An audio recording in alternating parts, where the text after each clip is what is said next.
Hey guys, welcome back to the channel. This is a story about what if Naruto trained by Kami in Fairy Tail. Before I start, please support for more amazing content and do consider subscribing to my channel and share this video with your friends. This is written by Kamorashi and link in the description and support writer. Let's start the video. I failed. Thought Naruto as he could feel his life slipping away. Over him stood Madara Uchiha, whom had been revived by the power of Ito Tensei. Despite the strength he and Kurama had, he had still been defeated. Not far from him, Kakashi, Guy and B were in a similar state. Pathetic. Said Madara as he walked away from Naruto's body. Even with the power of the Kyuubi, you are no match for me, Urabito. Naruto frowned hearing Madara mention his sensei's former teammate. Kakashi and Guy had spent most of their fight trying to convince Obito not to go through with his plans, but they had failed. Obito was the one who had defeated both Kakashi and Guy, while B had been taken down by Madara. This is the end for you. Said Madara as he looked at Naruto. I no longer need the Kyuubi to complete my plans, so I don't need to keep you alive any longer, goodbye Naruto. Madara backed up and used one of the Mangekyo Shuriken's techniques. Amaterasu. Immediately Naruto's body was covered in black flames and they began to incinerate him, though he felt no pain due to him not being able to feel his body at all. Naruto closed his eyes and felt the last of life leaving him. Everyone, I'm sorry. Naruto Uzumaki Namikaze, the #1 hyperactive knucklehead ninja, was no more. Naruto slowly opened his eyes and began to look around himself. Everything around him was white, nothing was in sight. Slowly standing up he looked down at himself and saw he was in perfect health. Am I dead? He mumbled to himself as memories of the previous battle went through his head. In a manner of speaking. Turning around, Naruto came face to face with a girl that appeared to be around his age, wearing a pink kimono. Naruto blushed slightly when he saw her. Who are you? He asked. The girl giggled slightly because of Naruto's blush. Hello Naruto, my name is Kami. Naruto's eyes widened to comical proportions as he began to stutter. I'm sorry, I didn't realize who you were. He said as he began to panic trying to figure out what to do, but stopped when he realized something. He looked back at Kami with a confused and surprised look on his face. You're a girl. Kami giggled again before shaking her head. Not exactly, I chose this form because it was the form that would most appeal to you. When she said this, Naruto's face got redder and he turned away from her. Kami giggled again before she spoke. I could change my appearance if you want. Naruto shook his head. No, this is fine, I just wasn't expecting to be talking to Kami. She giggled again and nodded to Naruto, who was looking at their surroundings. Where are we? Kami looked around her as well. This is the place between life and death. Naruto's eyes widened when he heard this. You mean I'm not dead? Kami sadly shook her head. I'm sorry Naruto, but you are indeed dead. Then why am I here? He asked. Kami smiled lightly and looked back at Naruto. The reason you are here is because I wanted to give you another chance. When she said this, Naruto's eyes widened again. You mean you're going to bring me back to life? Kami nodded, but her smile faltered slightly, which worried Naruto. Yes I am, but I am not returning you to the elemental nations. Naruto looked shocked and angry at the same time, but before he could speak she continued. You have led a hard life Naruto, most people your age couldn't even imagine the life you have had up to this point, so I'm bringing you back to life so you can experience all the things you missed out on. I can't send you back the elemental nations for 2 reasons. 1, because you died there and even I cannot send you back. 2nd, even if I could I wouldn't. Naruto looked at her with a confused expression. Why not? I won't because of how people treated you there. If I send you somewhere else you will have the chance to start anew with people who don't know about the horrors of war and you can live a semi-normal life. Semi-normal? Said Naruto. Kami sighed. No matter where I send you Naruto, conflict will always be there, it is human nature to fight one another. I'm sending you to a place where you can form new bonds and become a family with them. In the world I am going to send you, family-like bonds are formed between members of guilds. Guilds? Questioned Naruto. Yes, guilds. This world I am going to send you to is known as Earthland. There instead of chakra, people use magic. Guilds are large groups of people filled with people who can use magic. People can give them requests to fulfill and they will go do their tasks and return to the guild, it is like a second home to them. So it is like in the elemental nations where people drop of missions and the village assigns teams to go and complete them. Pretty much. Said Kami. However, before I send you there, it is necessary that you learn some of the customs of this world as well as how to use magic. Naruto's eyebrows raised. You are going to teach me magic? Kami shook her head. No, not me, I have someone else that I have that will teach you. After she said this a flash of light appeared next to her and the sound of electricity filled the air. Standing there was a tall man with short black hair and small horns sticking out of his head. He was wearing traditional Japanese clothing and he had lightning sparking all around him. "Is this the boy you spoke of, Kami-sama?" Kami looked at the man standing next to her and nodded. "Yes, this is him, Raijin-sama." The man looked over at Naruto and began to walk over to him while Naruto's mouth was hanging open and he was pointing at Raijin. "You're Raijin-sama, god of thunder and lightning," he said with his mouth still hanging open and his eyes wide. The man nodded and stopped in front of Naruto. "I am, and you are Naruto, correct?" Naruto nodded dumbly as he started at Raijin with his mouth still on the ground. Raijin turned around and looked at Kami, who smiled and looked at Naruto. "I wish you the best of luck, Naruto." With that said, Kami faded from view and Raijin looked back down at the boy in front of him. "Alright boy, for the next year I will be teaching you in the customs and traditions of the world of Earthland, as well as teaching you how to use a very powerful magic." Naruto nodded and for the first time since he got here, he was slightly excited. "What magic are you going to teach me, Raijin-sama?" he asked as he temporarily put the events of his past life in the back of his mind. Raijin turned around and began to walk while motioning for Naruto to follow him. Naruto took a spot slightly behind and to the right of the Thunder God and looked around him in awe as the white around them faded and a mountain range began to form around them. Raijin stopped, as did Naruto, and the area around them finished forming. Naruto looked around at the finished area.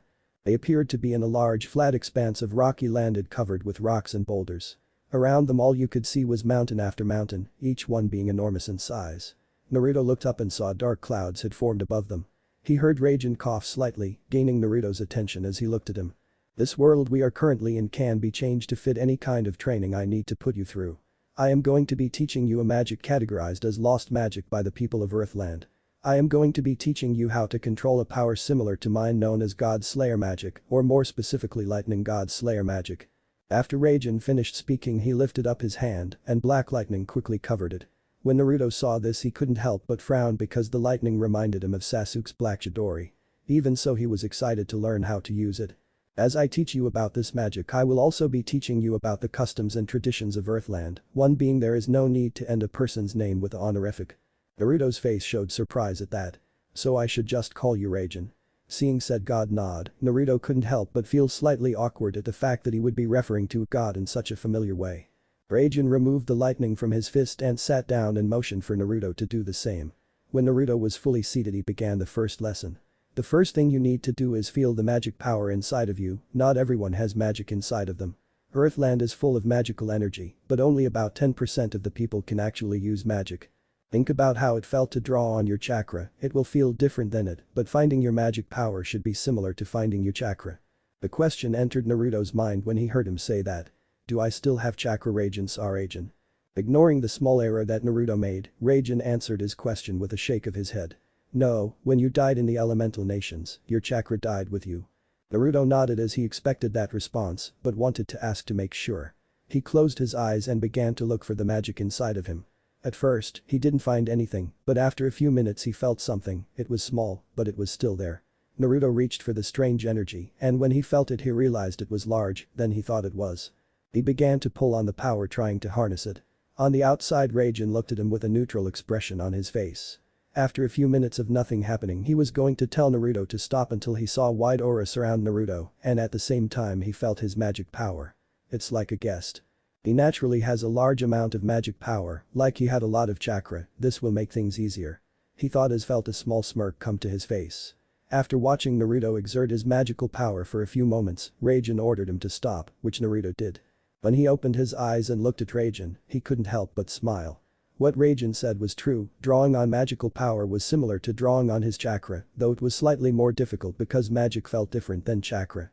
So what next, Raijin? Raijin stood up, as did Naruto, and looked up at the sky. "Now here comes the hard part. In order for you to use God Slayer magic, I have to release some of my magic power on you, which will cause lightning to surge through your body. By doing this I change your magic power to be similar to my own, allowing you to use lightning God Slayer magic. This process is dangerous and may kill you again." When Naruto heard this he became worried and confused at the same time. "What will happen if I die again?" Raijin looked at Naruto with a serious expression on his face. "Your spirit will be partially destroyed and you won't be able to go to Earthland or anywhere else. You will be doomed to wander here, in the space between life and death for eternity." Naruto's eyes immediately widened and he began to wonder if I was really worth it to do this, but something entered his mind that destroyed his worry. He had been through hundreds of situations that could have killed him, but he didn't falter and quit. He went through it and survived. After everything he had been through, he wouldn't chicken out now. Sensing Naruto's thoughts, Raijin smirked. "Are you ready, Naruto?" Said boy nodded and watched as Raijin up to him and put a hand on his shoulder. "This is going to hurt a lot." Naruto was about to respond before he felt lightning rip through his body and he felt pain like he never felt before. He would have fallen over if it wasn't for Raijin holding on to him. Above him he could feel lightning striking him from the clouds.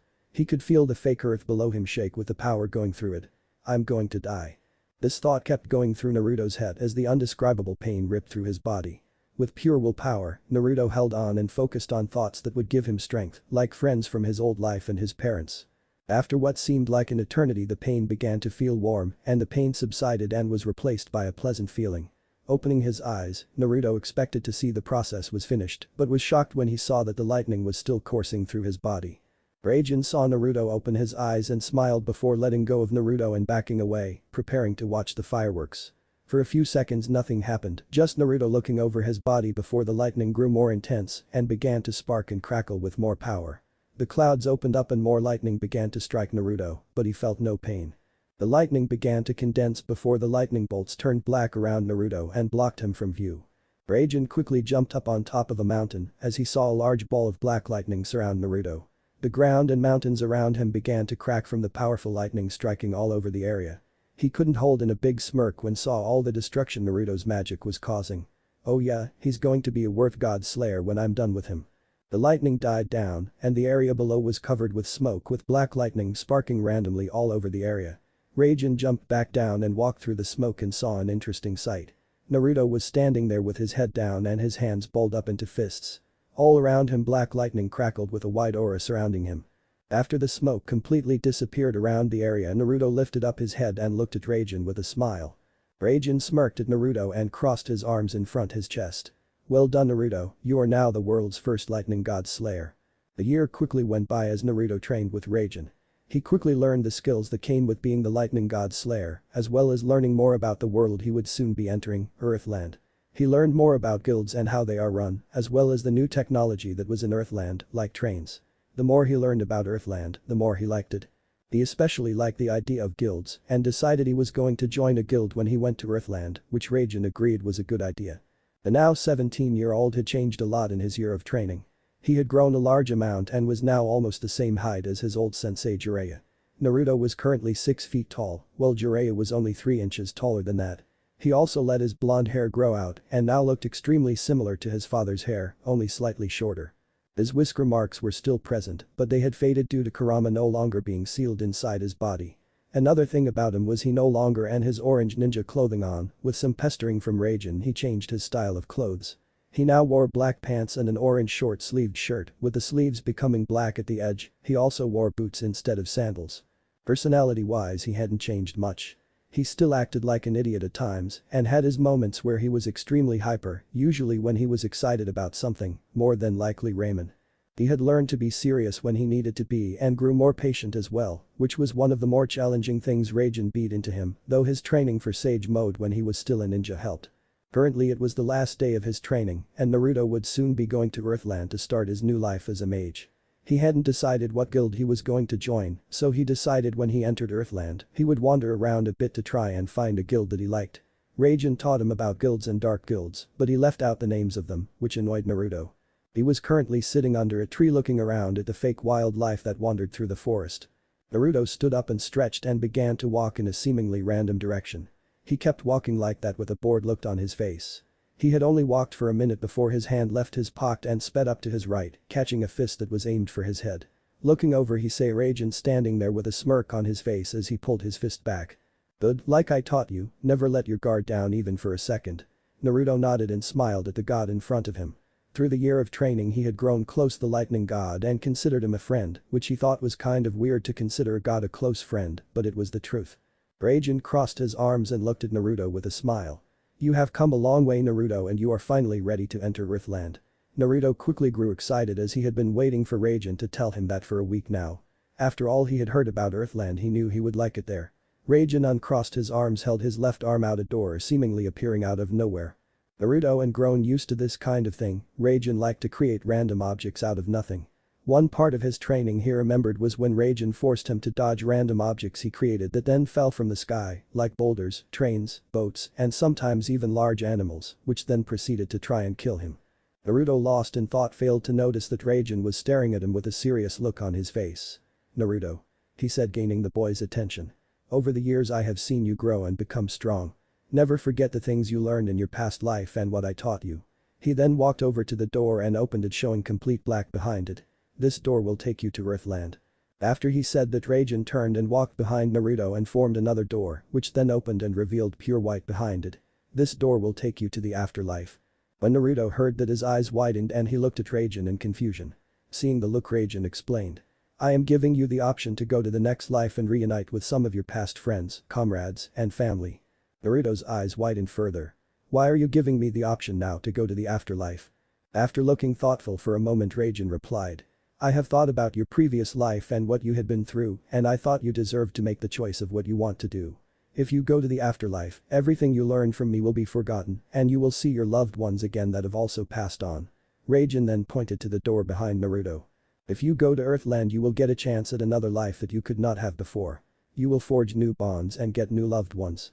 If you go through that door, you will not be able to return here or to the afterlife until you die again. Which door do you choose?" Naruto closed his eyes and began to think about what he wanted to do. He really wanted to see his old friends and family, but if he did that, he would forget about his year with Raijin and the things he taught him. If he went to Earthland, he would have the chance to make new bonds and have a second chance at life. He was having trouble deciding what to do. After a few moments of remaining silent, Naruto opened his eyes and looked at Raijin with determination. "I would love to see my old friends and family."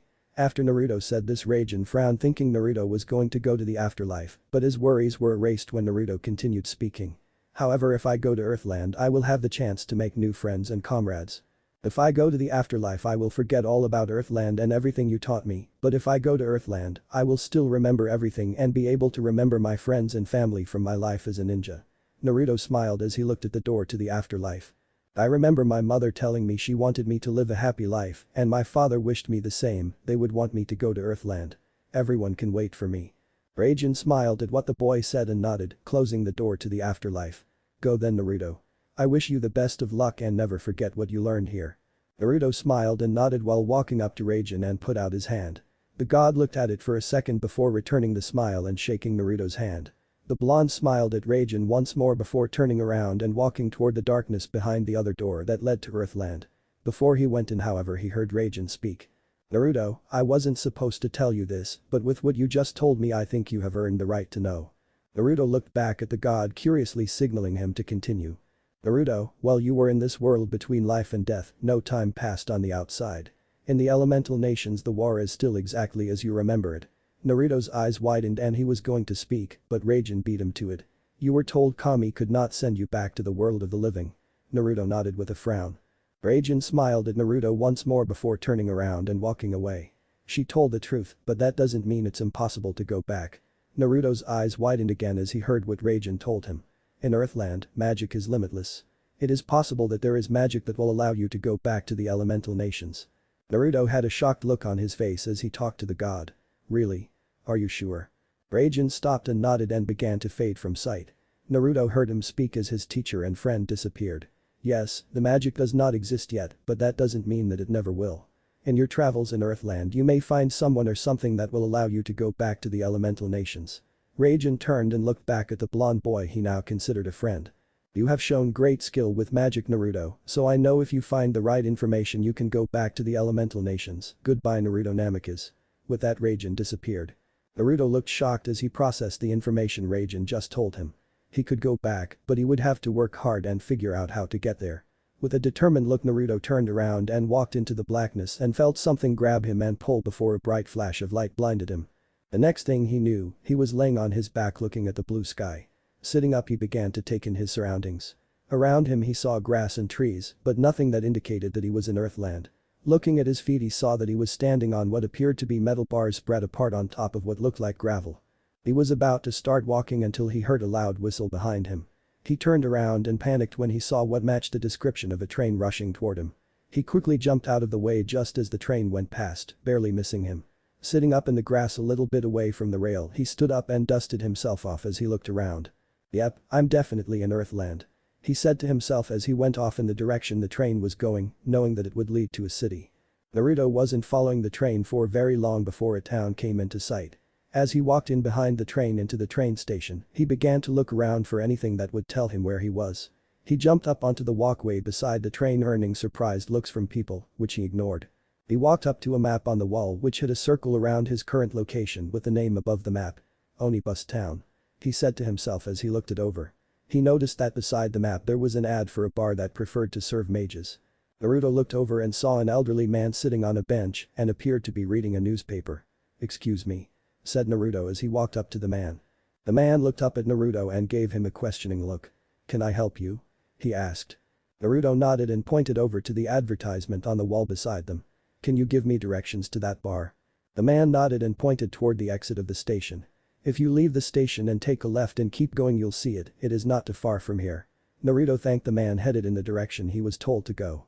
As he looked around the town he could see what appeared to be a large theater not too far away from him. He could tell it was the main attraction of the town due to all the people out in front of it.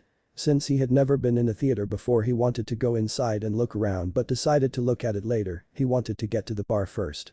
As he looked around at the different buildings he passed, he could see what Raijin meant when he said Earthland had a completely different style than the elemental nations. All the buildings looked different, as did the people. The clothing was almost completely different. After walking for about 5 minutes he saw the bar and quickly walked inside. As soon as he went in he could tell this was the right place due to all the magic he felt coming off the people in the bar. Most people just turned and looked at him and gave him a smile and went back to what they were doing. Naruto walked up to the bar and sat down. After a few seconds a middle-aged man walked up to him on the other side of the counter. "What can I get you?" "Just some water please," Naruto politely said. The man raised an eyebrow at Naruto. "Only water, this is a bar you know." Naruto nodded. "I know, I'm still too young to drink." The man looked surprised at that. "Really? How old are you?" 17. Said Naruto with a smile as the man handed him some water. 17. Said the man with a surprised look on his face. "You look older than that." Naruto smiled and took a drink of water and asked the man a question. "I actually came here because I had a few questions." The bartender picked up a dirty glass and began to clean it as he looked at Naruto. "Shoot. Well, I'm new around here so I was wondering where the nearest mage guild is," said Naruto, though instead of the bartender answering someone behind him did. "That would be Fairytale." Naruto turned around and looked at the person who spoke. The man had slicked back dark blue hair and on the bottom of his face was a small beard. "Fairytale?" questioned Naruto. The man smiled and took a drink, which Naruto could tell was some kind of alcohol, and nodded to him. "Yep, Fairytale, don't tell me you've never heard of Fairytale." Seeing Naruto shake his head no, the man got a surprised look on his face. "Fairytale is the strongest guild in Fiori." Naruto looked surprised at this while the man lifted up a sleeve on his jacket and showed Naruto a symbol on his arm. "I'm a member of Fairytale, my name's Mikao Konbold." "You really must be from far away if you've never heard of Fairytale." Naruto smiled and nodded. "You could say that," he said as he got up and gave the bartender some money before walking down and sitting at the same table as Mikao, who was sitting by himself. "I'm Naruto Namikaze," he said as he extended his hand to Mikao, which he shook and smiled at him. "Why are you asking what the nearest guild is? You have a job request?" Mikao said while taking another drink of his alcohol. "Not exactly," said Naruto, taking a drink of his water. "I'm thinking about joining a guild." "You're a mage?" asked Mikao, which Naruto replied with a yes. "Well, if you want to join a guild, I'm sure Master Makarov would be happy to have a new member." "What is Fairytale like?" asked Naruto as he finished his water. Mikao smiled and chuckled, which confused Naruto. "We are definitely different," he said looking at Naruto. Seeing the questioning look on his face, Mikao continued. "Our guild is like one big family, everyone looks out for each other, while we also tend to rough each other up sometimes." "One big family, I like the sound of that," Naruto thought with a smile. He also raised his eyebrow at what Mikao said. "Rough each other up?" Mikao chuckled again. "Yeah, our guild often gets into big fights with each other, but it's all good fun." Naruto smiled and looked at Mikao with a look that scared him a little. "Big fights, I like the sound of that." When Naruto said that, Mikao felt a shiver go down his spine but ignored it and nodded. "If you want, after my mission is finished you can come back to Fairytale with me. If you want to, you could also give me a hand so I could see how strong you are." Naruto got an evil-looking grin when Mikao said that. During his time with Raijin, Naruto had gained a love of fighting. Not blood and gore flying all over the place fighting, but the kind of fighting where you pretty much showed off your skills and made your enemies piss themselves. "What's the job?" Naruto asked. There is some bandits that have been attacking the area around Onibus and I was called in to take care of it," said Mikao, gaining a serious look on his face. "Bandits? How many?" asked Naruto. "From the report I got it said maybe 10 of them, but from what I have been hearing around town, there is a lot more than that. I was actually thinking about heading back to Fairy Tail to get some help, but if you help it shouldn't be a problem," Mikao said while standing up and paying for his drink. "Yeah, I'll help," said Naruto, standing up as well. "When do we leave to take care of them?" Mikao looked at him with a smirk. "Right now." Naruto smirked back as the two left the bar and began heading west toward where the bandits were supposedly hiding out in a cave, a ways outside of town. It was dark by the time they found the cave. It was on a mountainside, about half a mile away from Onibus town.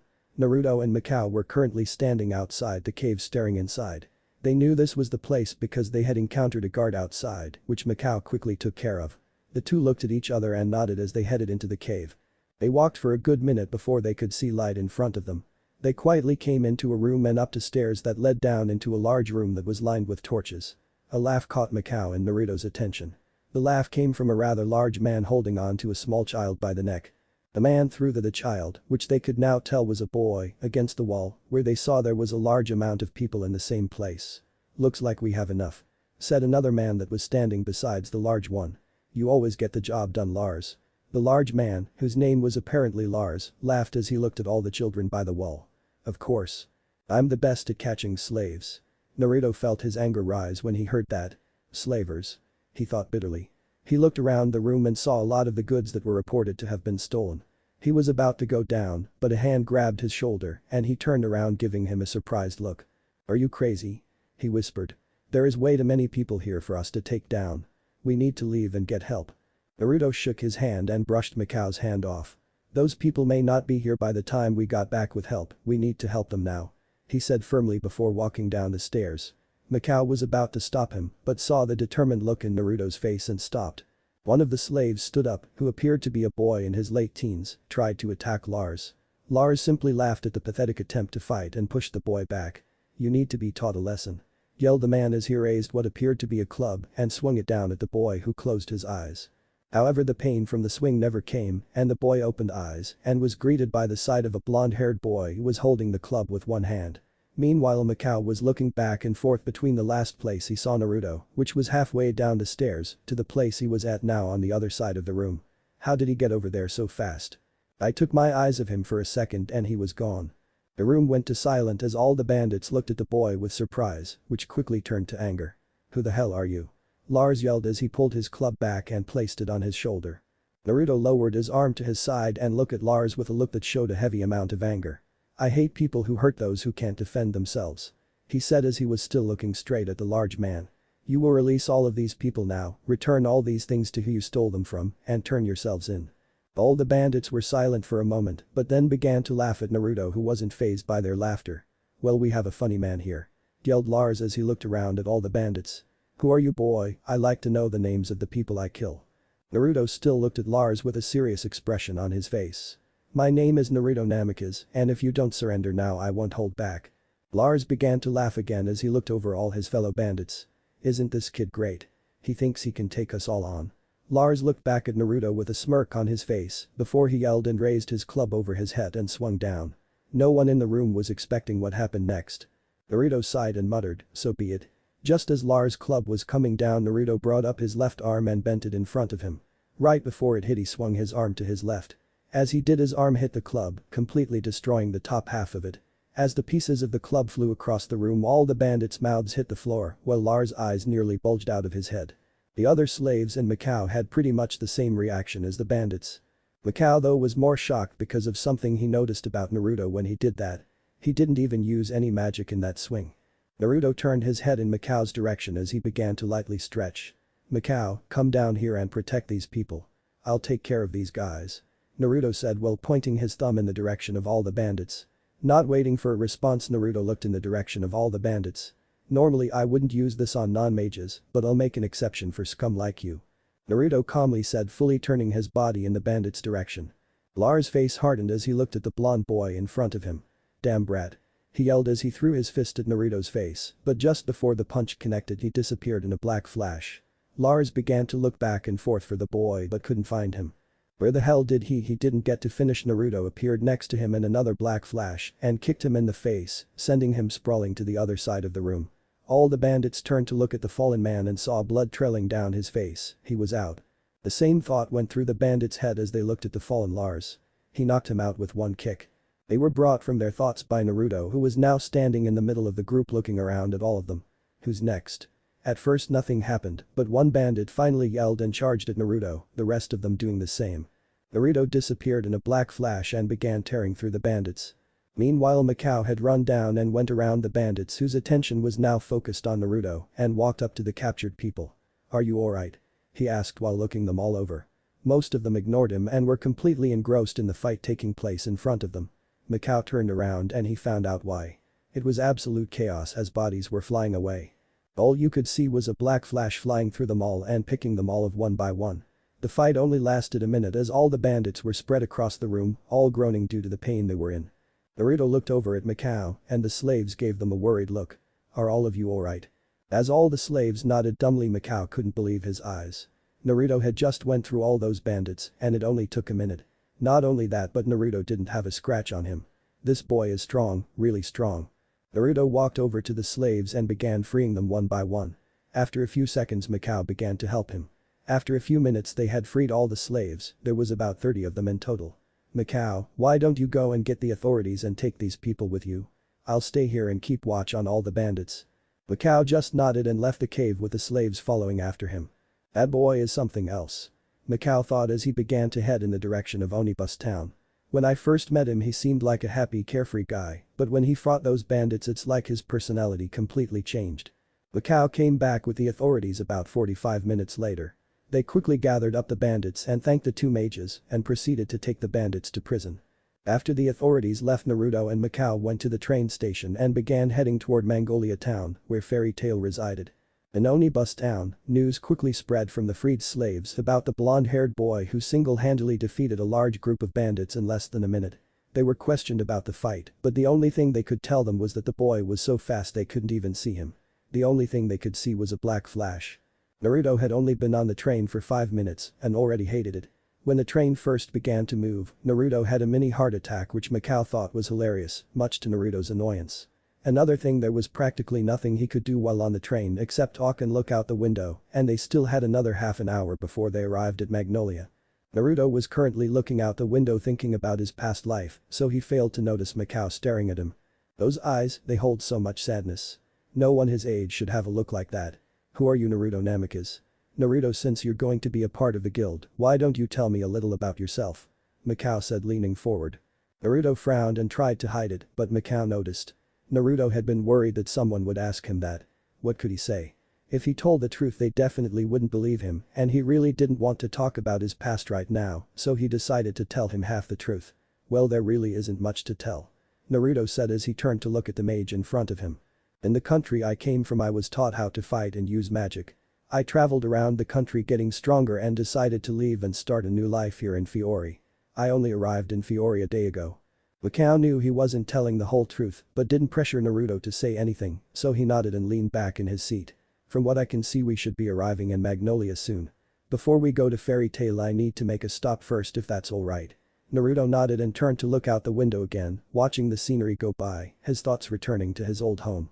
As Mikao predicted, they soon arrived in the Magnolia train station and the train came to a sudden halt, which gave Naruto a mini heart attack again. Both mages left the station and Naruto began to follow Mikao as he led him through the streets of Magnolia, presumably in the direction of wherever Mikao needed to go before they went to Fairytale. They eventually stopped in front of a house and Mikao went up to the door, unlocked it and went inside. This must be Mikao's place, Naruto thought as he looked around. From what he had seen of Magnolia so far, it was definitely big, maybe even bigger than Konoha, but he wasn't sure. Like Onibus, this town was much more modern than Naruto was used to, so he was still amazed at the buildings and the different technology he could see. Naruto's attention turned to Mikao's home when he heard the door open again and he saw Mikao coming toward him with a frown on his face. "You alright?" asked Naruto. Mikao sighed and began walking again, signaling for Naruto to follow him. "Yeah, just got in a fight with my wife about taking so long on my mission." Naruto nodded and began looking around again.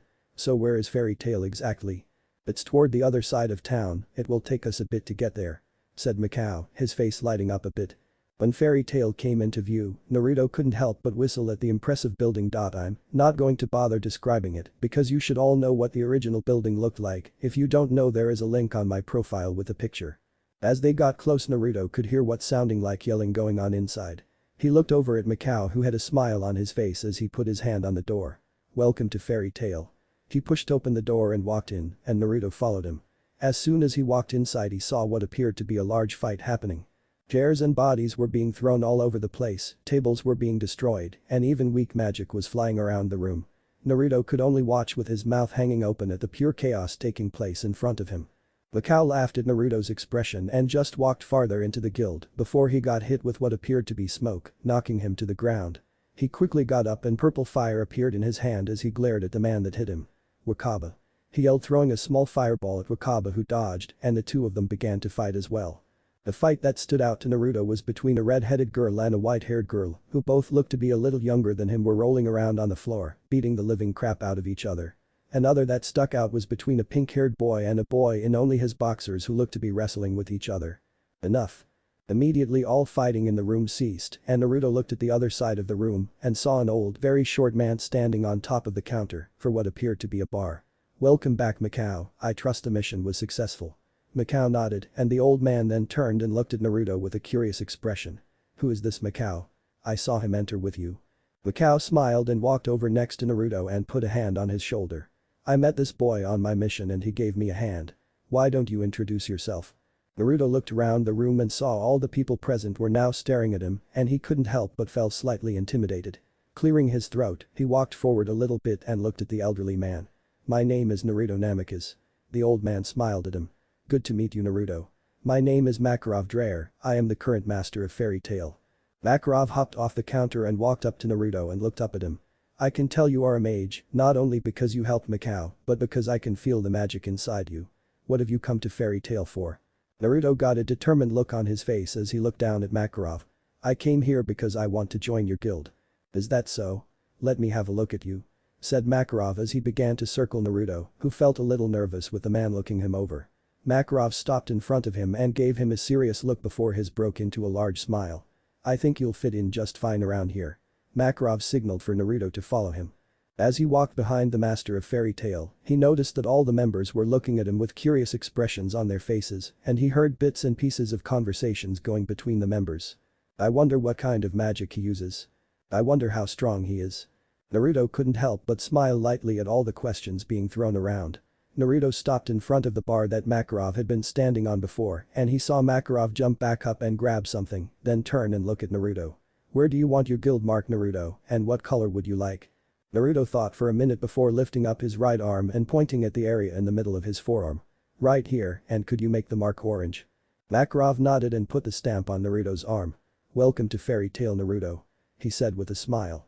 Naruto smiled back and looked at the new orange Fairy Tail mark on his arm. "Welcome, Naruto." Naruto looked over to his right and saw a tall, muscular man with slick back red-orange hair looking at him with a smile. He put his hand out to him, which Naruto took and shook. "The name's Gildarts," he said, letting go of Naruto's hand. "Gildarts, where have I heard that name?" he thought as he looked at Gildarts. His eyes widened when he realized who this was. Mikao had mentioned him during the train ride. "You're Fairy Tail's strongest mage." Gildarts laughed and nodded. "Yeah, that's me," he said. Naruto was about to ask Gildarts about something Mikao told him, but was interrupted when he felt someone poke him in the back. Turning around, he saw a little girl with white hair standing behind him. "Hi, Naruto, my name is Laxus," the girl said with a big smile on her face. Naruto couldn't help but smile back at her. She appeared to be around maybe 12 or 13 years old. "Can you come with me? I want you to meet all of the people in the guild around our age," she said. Naruto turned back to look at Gildarts, who nodded at him and waved him off to go, telling him they would talk more later if he wanted. Naruto nodded and turned back around and followed Laxus to a table that, like she said, had younger mages sitting around it. He recognized the two girls who he saw fighting before, as well as the two boys that were fighting. Laxus walked up and sat down next to the pink-haired boy while Naruto sat next to her. "Alright, let's all introduce ourselves. Like I said before, I'm Laxus. I use animal takeover magic." The boy next to her got a big smile on his face while pointing at himself. "I'm Natsu Dragneil, I'm a dragon slayer." He then pointed toward a cat Naruto saw sitting next to him. "And this is Happy." The cat then proceeded to grow wings and fly up into the air. "Aye," he said.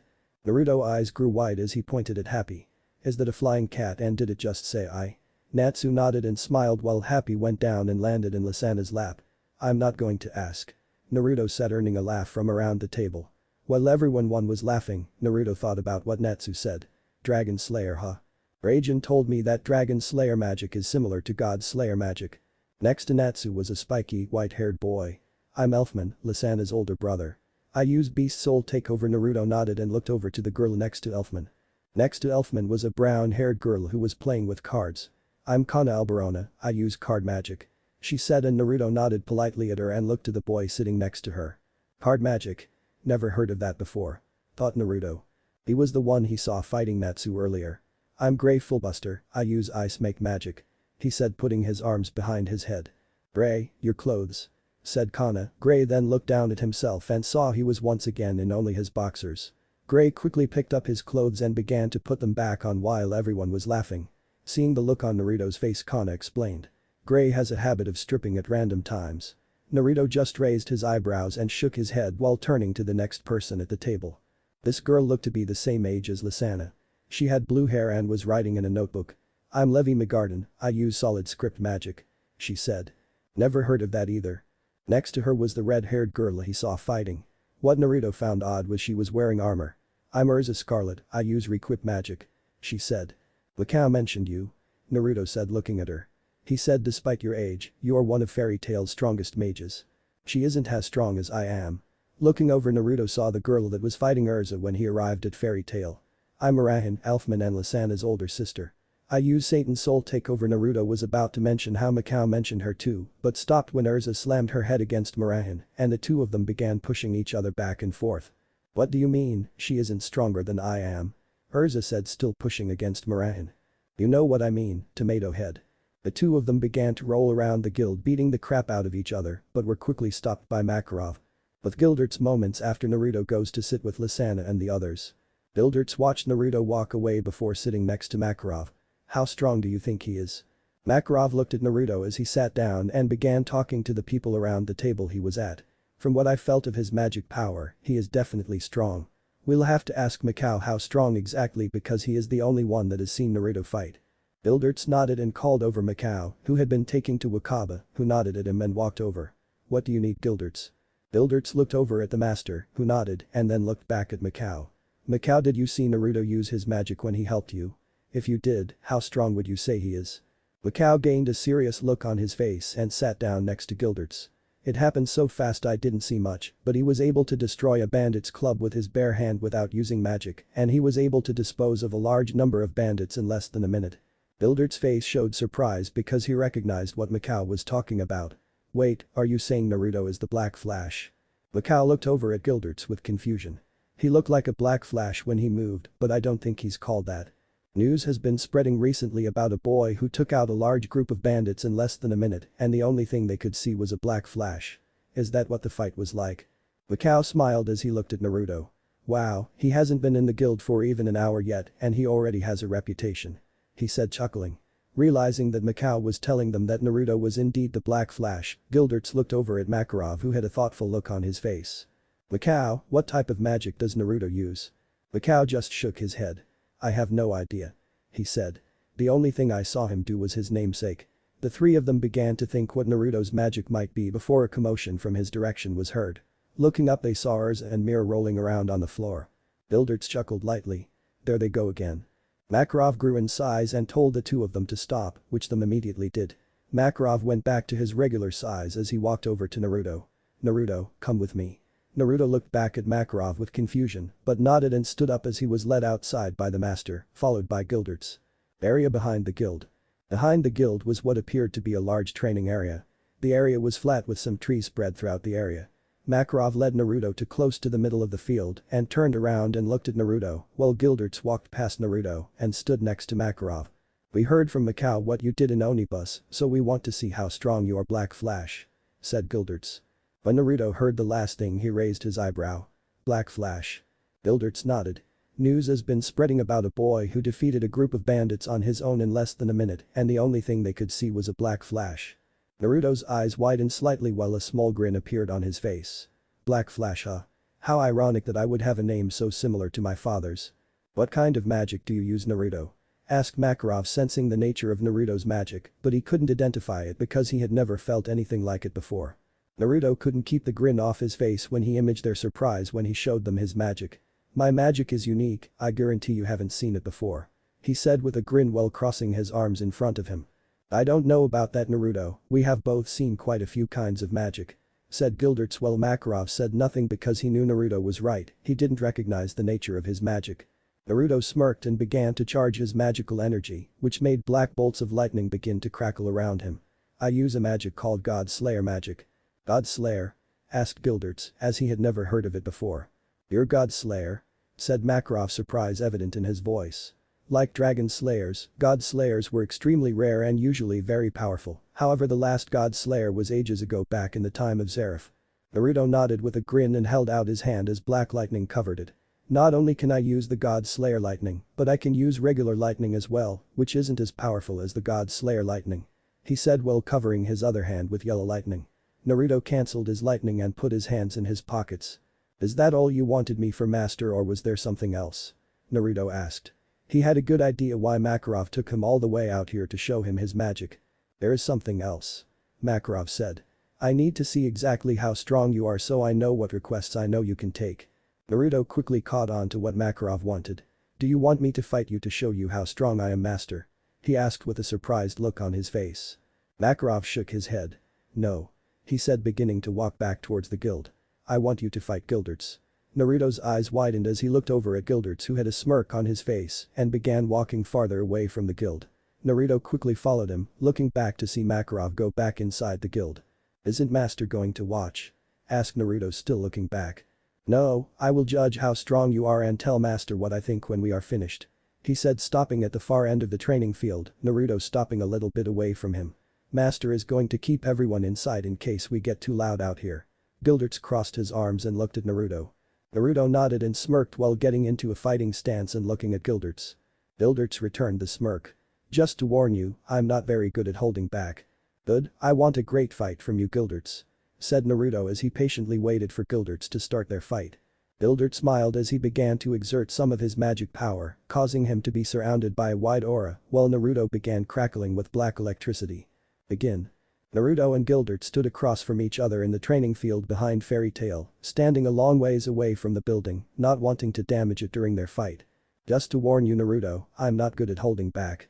Good, I want a good fight from you, Gildarts, I'm going to go all out right from the start. Said Naruto while cracking his knuckles.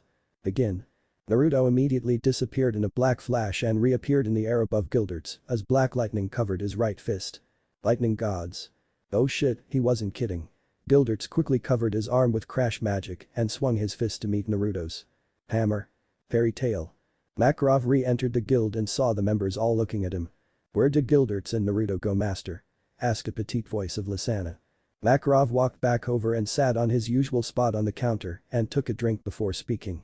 They are in the back talking. They will be back inside in a bit. Confusion showed on Laxus's face and the rest of the members as they began whispering to each other, wondering what they were talking about, while Mikao had a good idea what their conversation was. So what do you guys think of Naruto? Asked Laxus as she looked around at her friends. From what I've seen, he seems nice enough. Said Mira as she was glaring at Urza, who was glaring back. I agree. Said Gray as Cana was telling his fortune with her cards. Gray, your clothes. Looking down, Gray saw that once again, he was only in his boxers. When did this happen? He yelled as he quickly put his clothes again, while everyone had a sweat drop. Keep your pants on, ice brain. Yelled Natsu. What was that flame breath? Yelled Gray as he ran up to Natsu, only having gotten his pants back on, and talked Natsu to the ground as they began to roll around shouting insults at each other. What are you two doing? Said Urza calmly as she looked at both of them. Natsu and Gray quickly stopped and put their arms over each other's shoulders. Nothing. We were just having a friendly fight. Boom. The guild shook as a large crash from behind the guild knocked everyone to the ground except for Makarov, who grabbed onto the counter to hold himself steady. Looks like they've started, thought Makarov calmly, taking a drink. What was? Boom. Boom. Boom. Master, what's going? Boom. What the hell is hap? Boom. Master, what the hell is going on? Screamed Mira after losing her patience from falling and getting back up only to be knocked on the floor again and again. No need to panic. Calmly spoke Makarov. No need to panic. What the foo? Boom. Ah! Screamed Mirajane fell over again. Behind the guild, a few seconds before. HAMMER1. Naruto and Gildarts' fists connected, ripping the ground below them and sending out a shock wave, damaging the surrounding scenery. Gildarts grabbed Naruto's wrist and tossed Naruto behind him. Naruto quickly spun around in midair and took a deep breath. Lightning God's BLLOW2. A large blast of black lightning surged from Naruto's mouth. Gildarts stuck his hand up and disassembled the attack, causing minor explosions to rock the area. Gildarts underestimated the power of the attack and was forced to take a couple steps back as he took minor damage from the smaller explosions. Naruto ran forward and did a flying roundhouse kick. Gildarts caught the kick, suspending Naruto in the air. Naruto raised his other foot, which was covered with lightning, high in the air and brought it crashing down. Lightning God's AXE3. Gildarts let go of Naruto's foot and jumped backwards as the attack slammed down onto the ground, causing another shock wave and dust flying in the air. Naruto flashed forward and threw a kick at Gildarts. Gildarts dodged it, slammed his elbow into Naruto's stomach. Naruto smirked for a second before bursting into lightning. Gildarts' eyes widened and quickly turned around when he heard a crack behind. He wasn't fast enough as Naruto slammed his fist into the side of Gildarts' face. Lightning God's hammer. Gildarts flew backwards, crashing through a couple trees before slamming his feet into the ground, stopping himself. He began to rub his cheek where he felt a small bruise forming. How did you do that? Naruto smirked while rubbing his fist. Lightning clone. Gildarts' eyebrows went up and Naruto smirked. Impressive. Oh, that's nothing. Naruto said. Gildarts' eyes widened and he quickly turned around and saw another Naruto aiming his open palm at him. DIN4. A large beam of blue electricity flew from Naruto's hand and hit Gildarts, causing another explosion to shake the ground and stir up dirt and debris. Gildarts quickly dashed out of the cloud and hit the Naruto that shot John with his fist, slamming him into the ground, only for him to explode with electricity. Another clone. He quickly spun back around to saw with Naruto with his hands together and a smirk on his face. Black PANTHER5. Fairytale. The shaking seemed to subside until a loud roar-like sound was heard. What was that?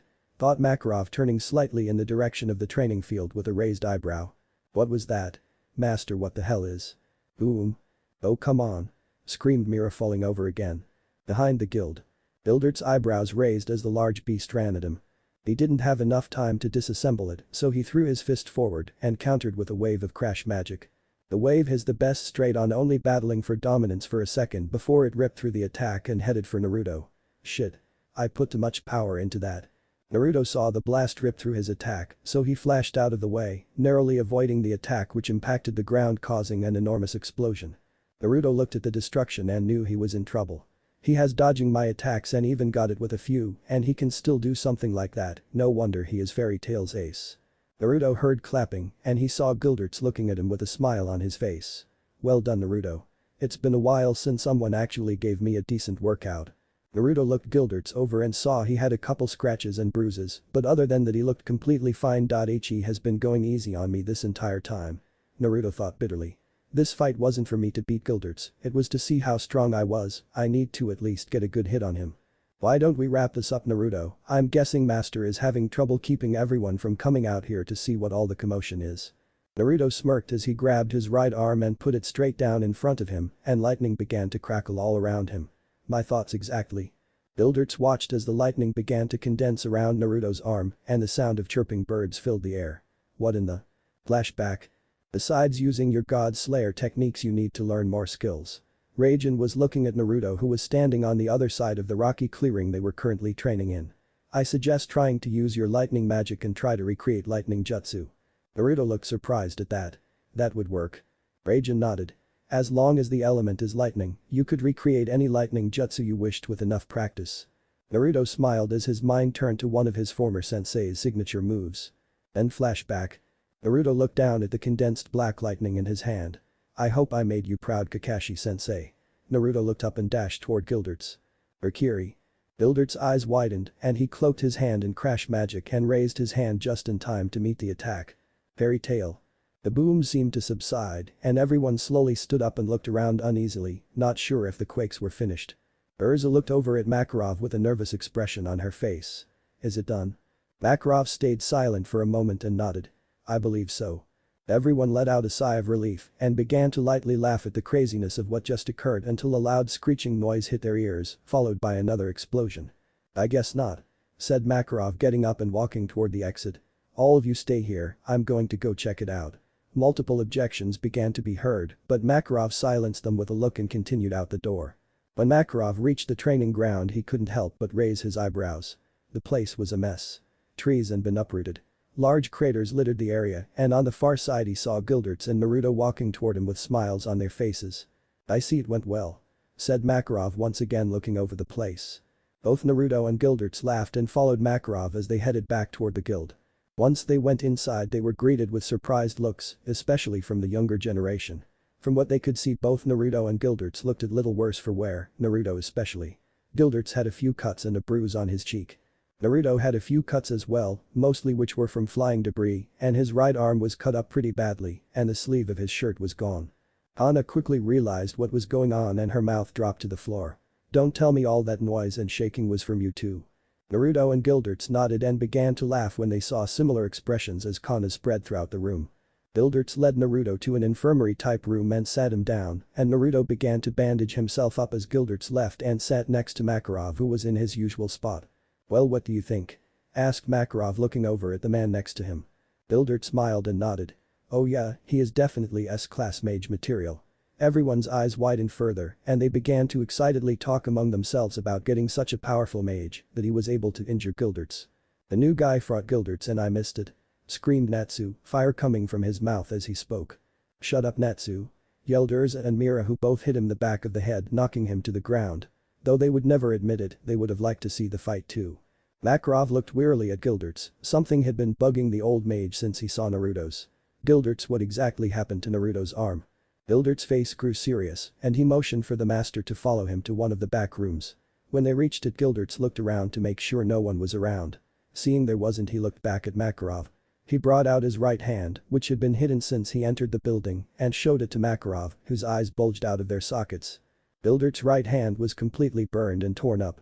"I probably would have had us fight for a little bit longer if it wasn't for this," he said, looking at his hand. "Naruto used many powerful moves out there, but the last one he used was a monster. He called it Rakiri." Fairytale main room. Naruto walked out of the infirmary and saw everyone was staring at him with a mix of respect and awe. He couldn't help but blush a little at the looks he was getting. As he walked over to the table where the younger generation was sitting at, he saw Mikao hold out his hand, and Wakaba got an annoyed look on his face and gave Mikao a wad of money. Smiling slightly, Naruto sat down next to Lisana again, who was looking at him with big eyes. "Did you really fight Gildarts, Naruto?" Naruto smiled and nodded as he turned to look at all the people sitting around the table, who all had the same expression of shock on their face and had the same thought going through their head. He fought and was actually able to injure Gildarts. How strong is he? Urza and Mira, however, were looking at his heavily bandaged arm. "Naruto, what happened to your arm?" Naruto looked at said arm and rubbed the back of his head with his other hand. "Well, Gildarts and my attack hit each other, and this is the result." Mira got a curious look on her face as she wondered about something none of the guild members knew, except for Gildarts and Makarov. "What kind of magic do you use?" Naruto looked at her, surprised when he realized he never actually told them what his magic was. "I use." He was interrupted when he heard Gildarts call his name.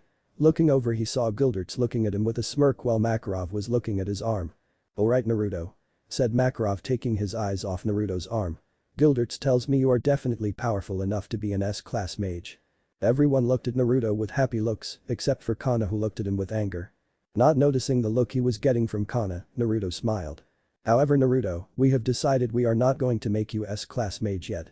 We want you to be in the guild for a few months and complete some requests first."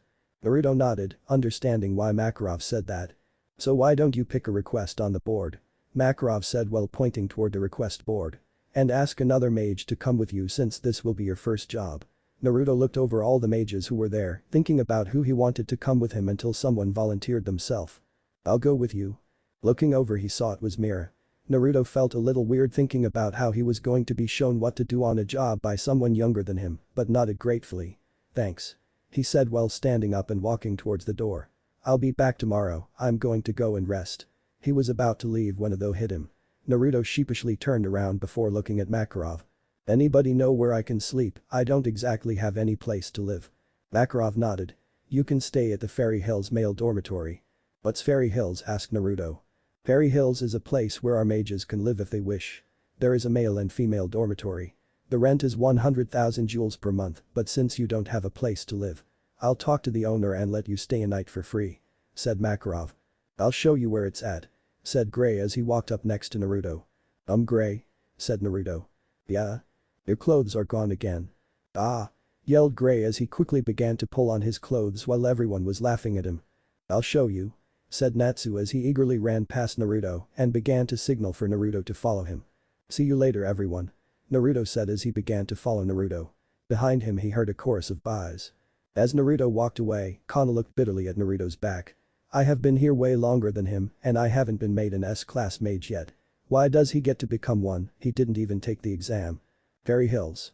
Naruto and Natsu had arrived at Fairy Hills where they met with the owner and told him the situation. He nodded and said he would ask Makarov about it later and walked inside showing Naruto to his temporary room. After Naruto was settled, Natsu left to go back to Fairy Tail and the owner left saying if he needed anything to let him know. After they left, Naruto lay down on his bed and closed his eyes, his thoughts drifting to his old life as sleep overtook him. Chapter 5. Naruto walked through what appeared to be a dark damp sewer of some kind, pipes all over the ceiling. He was wandering through the halls in a daze with some unseen force pulling him closer and closer. As he went farther he could feel the presence pulling him faster and faster and soon the air seemed to become thick and heavy. Naruto slowly walked in front of a large cage and stopped as the force left him and he was left in the eerie silence of the dark sewer. He slowly became aware and began to take in his surroundings. "This place, I've been here before," Naruto realized as memories of the place came back to him, but he still couldn't remember what exactly the place was. "Naruto." Naruto turned toward the source of the sound, now facing the cage once again. "Naruto." Naruto slowly walked closer and closer to the cage. As he came to a stop in front of the cage, a deep growl was in within that made his hair stand on end. Slowly, Naruto raised his hand to the cage and touched one of the bars. Instantly, two huge eyes snapped opened. "Naruto." Naruto flew up from his bed with sweat covering his head. After a few seconds to stop his erratic breathing, Naruto flung his feet over the side and rested his arms on his knees and held his head in his hands. "Just a nightmare," he thought as he slowly got up from his bed and stretched. He walked over to the small mirror in his temporary room and saw, as he thought, his face was covered with sweat. He sighed and quietly wandered into the small bathroom of the room to clean up and get ready for the mission ahead of him. As he undressed and went into the shower, the dream went through his mind. "The Kyuubi," he thought. Even after he left the elemental nations, the beast still found a way into his thoughts. This wasn't the first time he had a nightmare like that, but the last time was when he 14. Just before Naruto did the elemental nations. He had begun to like the Kyuubi and even began thinking of him as his friend, whom he began to call by his real name, Kurama. Thinking of Kurama brought forth memories of the elemental nations, which brought forth memories of his past life. He saw his past friends and allies flash through his mind and their pain and suffering as the war went on in the elemental nations. From what Raijin told him, time had stopped in the place between life and death, which meant now that he was out of there, time was moving again. The war was raging once again, but he couldn't fight in it. Naruto knew as he was now, he would be able to help immensely in the war. However, in the back of his mind, he knew he was still no match for Madara. "I have to become stronger," he thought as he leaned his head against the wall of the shower. "As I am now, I still couldn't beat Madara. Soon though, I will be. I will find a way back to the elemental nations and I will stop Madara. Just hold on everyone. I'll be back." Naruto left the bathroom with a towel wrapped around his waist. He walked up to a small dresser on the wall next to the bathroom door and began to pull out his clothes while failing to notice that he was not alone. "Hey Naruto." The blonde spun around and had the unknown person pinned against the wall by his or her throat. He didn't even take time to think who it might be. Having been trained as a ninja for years and as a mage for 1 year, sneaking up on Naruto was not a good idea. "Naruto can't breathe," wheezed out Natsu as he was holding onto Naruto's arm. Naruto hastily dropped him to the floor and backed up while giving an exasperated sigh. "Natsu, how the hell did you get in here?" Naruto said as he turned around and quickly picked up the towel, which had fallen off when Naruto spun around and wrapped it around him again. Natsu was on the floor gasping for breath. "What was that?" Natsu coughed out as he rubbed his sore neck. "Sorry about that," said Naruto apologetically as he helped Natsu off the ground. "It's a reflex," he said as he sat Natsu down on his bed and, after checking his neck to make sure he was okay, walked back over to the dresser and quickly put on his clothes. When he turned back around, Natsu's breath had become normal and he was still rubbing his neck. "Reflex," said Natsu as he turned to Naruto. Why is your first instinct to slam someone against the wall when they say hello? Naruto was about to answer the question when something else popped into his head. Forget that. He said annoyed as he crossed his arms in front of his chest. Why are you in here? That wouldn't have happened if you would have knocked like a normal person. I wanted to surprise you. Natsu said as he stood up while finally letting go of his neck, which was now bruised. Well, you definitely did. Naruto said as he put his arm on Natsu's shoulder and led him out of the room. Now you know surprising me is not a good idea. Natsu tried to laugh, but it only came out as a cough. Yeah, I won't try that again. For some reason, Naruto really doubted that. He sighed and turned around while going back into the room. I'll see you at the guild later, Natsu. He said as he stopped. Oh, and Natsu. Yeah? You can tell Happy to come out from under the bed now. Naruto heard a small grunt from under the bed and a second later Happy slowly crawled out from under it. How did you know he was there? Asked Natsu as Happy ran up to him. I don't know. Said Naruto as he shrugged and walked back towards the door. Oh come on, tell me. I want to know. Nah, said Naruto as he closed the door in Natsu's and Happy's face. Fairytale Guild. Naruto opened the main entrance to his new guild and was greeted with the sight of Urza and Mira once again at each other's throats. Seeing that no one was making a move to stop them, Naruto sighed and took a seat next to Mikao and watched the two go at it. Aren't you going to do something about that? Asked Naruto as he turned to Mikao.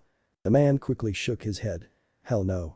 Said Mikao, not wanting to suffer the wrath of both girls if their fight was interrupted. Naruto turned and saw Gildarts on the other side of the room, also watching the fight. Gildarts, how about you stop them? Gildarts turned to Naruto with a blank look on his face. Hell no. Why not, you could take both of them no problem. True, said Gildarts after taking a drink from a mug, which Naruto assumed was alcohol. Then why don't you? Asked the blonde. Because I'm lazy and it's fun to watch. Stated Gildarts as he turned back to the bickering girls. Naruto rolled his eyes with a small grin on his face and turned back to the girls as well. Even though he had only been here for one day, it felt like he knew some of the members pretty well. Naruto saw Gray and Cana sitting at a table where it appeared that Cana was doing something with her cards. Naruto got up and headed in their direction, hoping to see some of Cana's card magic, and took a seat next to Gray. Cana looked up from her cards and saw Naruto sit next to Gray and could feel a small frown on her face. Hello, Naruto. She said while trying to sound polite as possible. She didn't sound very polite. Hey. Said Naruto while looking at the cards on the table. He didn't even notice the annoyance in Cana's voice, but Gray did. Gray gave Cana a weird look but didn't say anything. Instead he acted like nothing happened. So Cana, figured it out yet? Figured out what? Naruto asked while looking back and forth between Gray and Cana. Cana said nothing, so Gray gave Cana a confused look, then turned back to Naruto. She's reading my fortune. She can read fortunes. That's impressive, Cana. Said Naruto while turning to Cana and smiling. Cana ignored Naruto and looked up at Gray. You will fight a woman whom is always surrounded by rain and sadness. You will greatly changes this girl's life and she will become a very important person in your life. She will become your wife. What? Yelled Gray, whose clothes had magically disappeared. Gray had yelled so loud, all activity in the guild stopped. Even Urza and Mira, whom were both still in the middle of a brawl, stopped and stared at Gray. I'm never getting married. Shouted Gray while pointing at Cana and her cards. Your cards are wrong. Complete silence filled the room until everyone burst out laughing. Even Cana, whose mood turned sour when she saw Naruto, laughed. As the laughter began to die down a little, Naruto got up and headed over to Gildarts, who was still laughing, and asked about where the master was. Gildarts pointed towards the upper floor. Naruto headed up and saw a door, which is where he guessed Makarov was. He almost knocked when the door flew open and a man who appeared to be close to Naruto's age was on the other side. He had blonde hair and a scar over his right eye, which was the shape of a lightning bolt. Out of the way. Said the man as he stormed out of the room while pushing Naruto out of the way. Naruto watched him head down the stair and then leave the guild. Naruto could tell immediately that the man and him were not going to get along very well. Naruto turned back and saw Master Makarov sitting at a desk and he was rubbing his forehead with an irritated look on his face. Who was that? Asked Naruto as he walked up to the desk. That was Laxus, my grandson. He said while sighing and looking up at Naruto. Naruto, choosing to ignore Laxus for the moment, asked about his mission today. What request am I going to do? You can choose whatever request you wish. The board is downstairs. When you find a mission you want, just bring it to me and you can go. Naruto nodded and headed downstairs. He found the board quickly and walked up to it. A moment later Mira walked up behind him. Move, Naruto, I'll pick one out. Naruto nodded and backed away to allow Mira to begin to examine the board. After a few seconds she pulled one off and handed it to him. After reading it for a few seconds, Naruto nodded and handed the paper back to Mira. So we're going to hunt down a monster, huh? Mira nodded. Yeah, but more than likely it will be just a bear or something. People tend to over-exaggerate things, she said while heading towards the door. Don't we need to tell Master which mission we are taking? He said while pointing upstairs towards Makarov's office while looking at Mira. Nah, he'll figure it out. Naruto looked up towards Makarov's office. He was unsure if he should just leave or not, but Mira decided for him. If you don't hurry up, I'm going to leave you. Naruto quickly ran out the door to follow her. The mission they took was very simple. All they had to do was hunt down a monster that had been terrorizing a small town. If everything went as planned, the request would be done in no time. Unfortunately, things never goes as planned. Naruto and Mira were currently on a train heading for the village. Since they had left Magnolia, an awkward silence had fallen between them. Neither knew what to say to the other, and the awkward silence was made worse because they were the only people on the train. After what seemed like one of the longest moments in Naruto's and Mira's life, they arrived at the village. They were very thankful for this, however, there was a small problem. What the hell happened? Asked Mira for the millionth time as she circled the ruins of what Naruto guessed was once the little village the request came from. When the engineer of the train saw the village, he made an emergency stop and then proceeded to have a panic attack when he realized that the village wasn't just destroyed, it was gone. While Mira was screaming obscenities to herself because of the remains of what they assumed was once the village, Naruto was carefully examining every little detail of the scene. Through the years of training, Naruto learned the best way to evaluate a situation was to stay calm and think carefully. It took many hours of training from Raijin to beat this into him. If it wasn't for this training, Naruto would likely be freaking out like Mira and the train's personnel. It was also this training that helped Naruto realize they were in big trouble. The village remains were in a small crater. It wasn't very deep, however it was big. Big enough to make Naruto nervous. What made it worse was the fact that besides the few pieces of buildings that remained, the ground in the crater was pretty even, which probably meant that the crater was created by one thing, most likely an explosion. If the monster they came here to take care of created this crater, then it was definitely going to be a difficult thing to take care of. Normally, Naruto wouldn't be too worried and could probably take care of this, but he had Mira to take care of and he didn't know how strong she was. After a few more seconds of thinking, he called Mira over to him. Mira. Said girl jogged over to Naruto while still saying obscenities to herself. Mira thought herself to be a great mage and able to take anything, however she did expect to see this, so when she got over to Naruto, she began to talk so fast that Naruto couldn't understand her. Oh my god Naruto, what happened to the town? What are we going to do? Did the thing we came here for do this? Should we call for help? Nerd. Mira, take deep breaths. Mira immediately stopped and began to hyperventilate. Mira, stay calm and slow down. Mira's breath began to slow down and the breath she took became deeper and deeper until she was physically calm. Now, I need you to look around for any survivors. Naru. Let me finish. Naruto said. As unlikely as it is that there are survivors, you need to look. Go and get the personnel of the train and have them help you. If they don't, you'll just have to do it yourself. Go. Mira slowly nodded and headed off towards the train. Naruto knew there was no survivors here, but he needed Mira to do something so she wouldn't start to panic again. Now that she had something to occupy herself with, Naruto could focus on figuring out what exactly did this. He jogged over to the other side of the crater where he thought he saw something when he got off the train, but he couldn't get a clear look because of the distance and the trees blocking his view.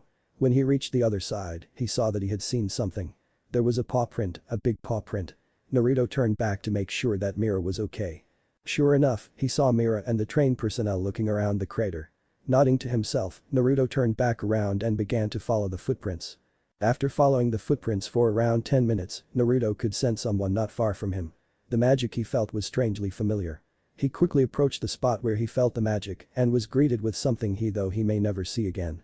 There's no way, Naruto muttered to himself as he stared at the back of a man with red hair and a gourd on his back. Gaara. Naruto said while looking at the back of his friend. Said man turned around and faced Naruto with an emotionless face. Do I know you? Naruto couldn't believe it. Before him stood Gaara, his friend from his past life. The only difference was his clothes. Gaara, it's me Naruto. What are you doing here? Gaara fully turned and faced Naruto. I don't know you, but you obviously know me. You said your name was Naruto. Naruto was beginning to become annoyed. Yes, my name is Naruto. Why are you acting like you don't know me? A frown appeared on Gaara's face. I suggest you turn around and leave now before I do to you what I did to that village behind you. What are you? What Gaara said hit Naruto. The village had appeared to be destroyed by some kind of giant animal, going by the giant paw mark spread around, and they led straight to Gaara. That's impossible. The Gaara I know would never destroy a village. Not only that, but the village was destroyed by some sort of giant animal, which means that you still have Shukaku. Gaara's eyes narrowed. How do you know the name of my takeover? I have never told anyone. Your takeover? You mean takeover magic? Shukaku isn't a takeover. Naruto said. He was becoming more and more confused by the minute. First, his friend claims to not know him. Next, he claims to still have Shukaku, and he is a takeover spell, not a tailed beast. Shukaku is not a takeover spell. Naruto yelled. He is a then something Raijin said came to him. Shortly before Naruto had left, Raijin had mentioned that it was possible that his friends from the elemental nations would be in Earthland, but despite their appearance, they are not the same people. It was a phenomena that Raijin explained briefly. In between worlds, it was possible that multiple versions of the same person exist. However, they are not the same person. He said this did not happen with everyone, so it was unlikely that one of his former comrades would be in Earthland, but it was possible. Their abilities in combat would likely be similar to each other's, but still slightly different. Naruto realized this Gaara was likely what Raijin had been talking about, which would explain Shukaku being a takeover spell instead of a tailed beast. I don't know how you know about Shukaku, but I can't let you reveal him. I'm going to have to kill you. Gaara said while crossing his arms in front of his chest. A small pop filled the air, and sand began to flow from the gourd on Gaara's back. Naruto looked at this Gaara and frowned. Why did you destroy that village? The reason is simple. A creepy smile spread across Gaara's face. I wanted blood. The frown on Naruto's face grew. You may look like him and have his abilities, but you are not him. You killed those people just because of your bloodlust. I can't let you cause any more destruction. Naruto raised his hands and entered a battle stance. Gaara's smile grew.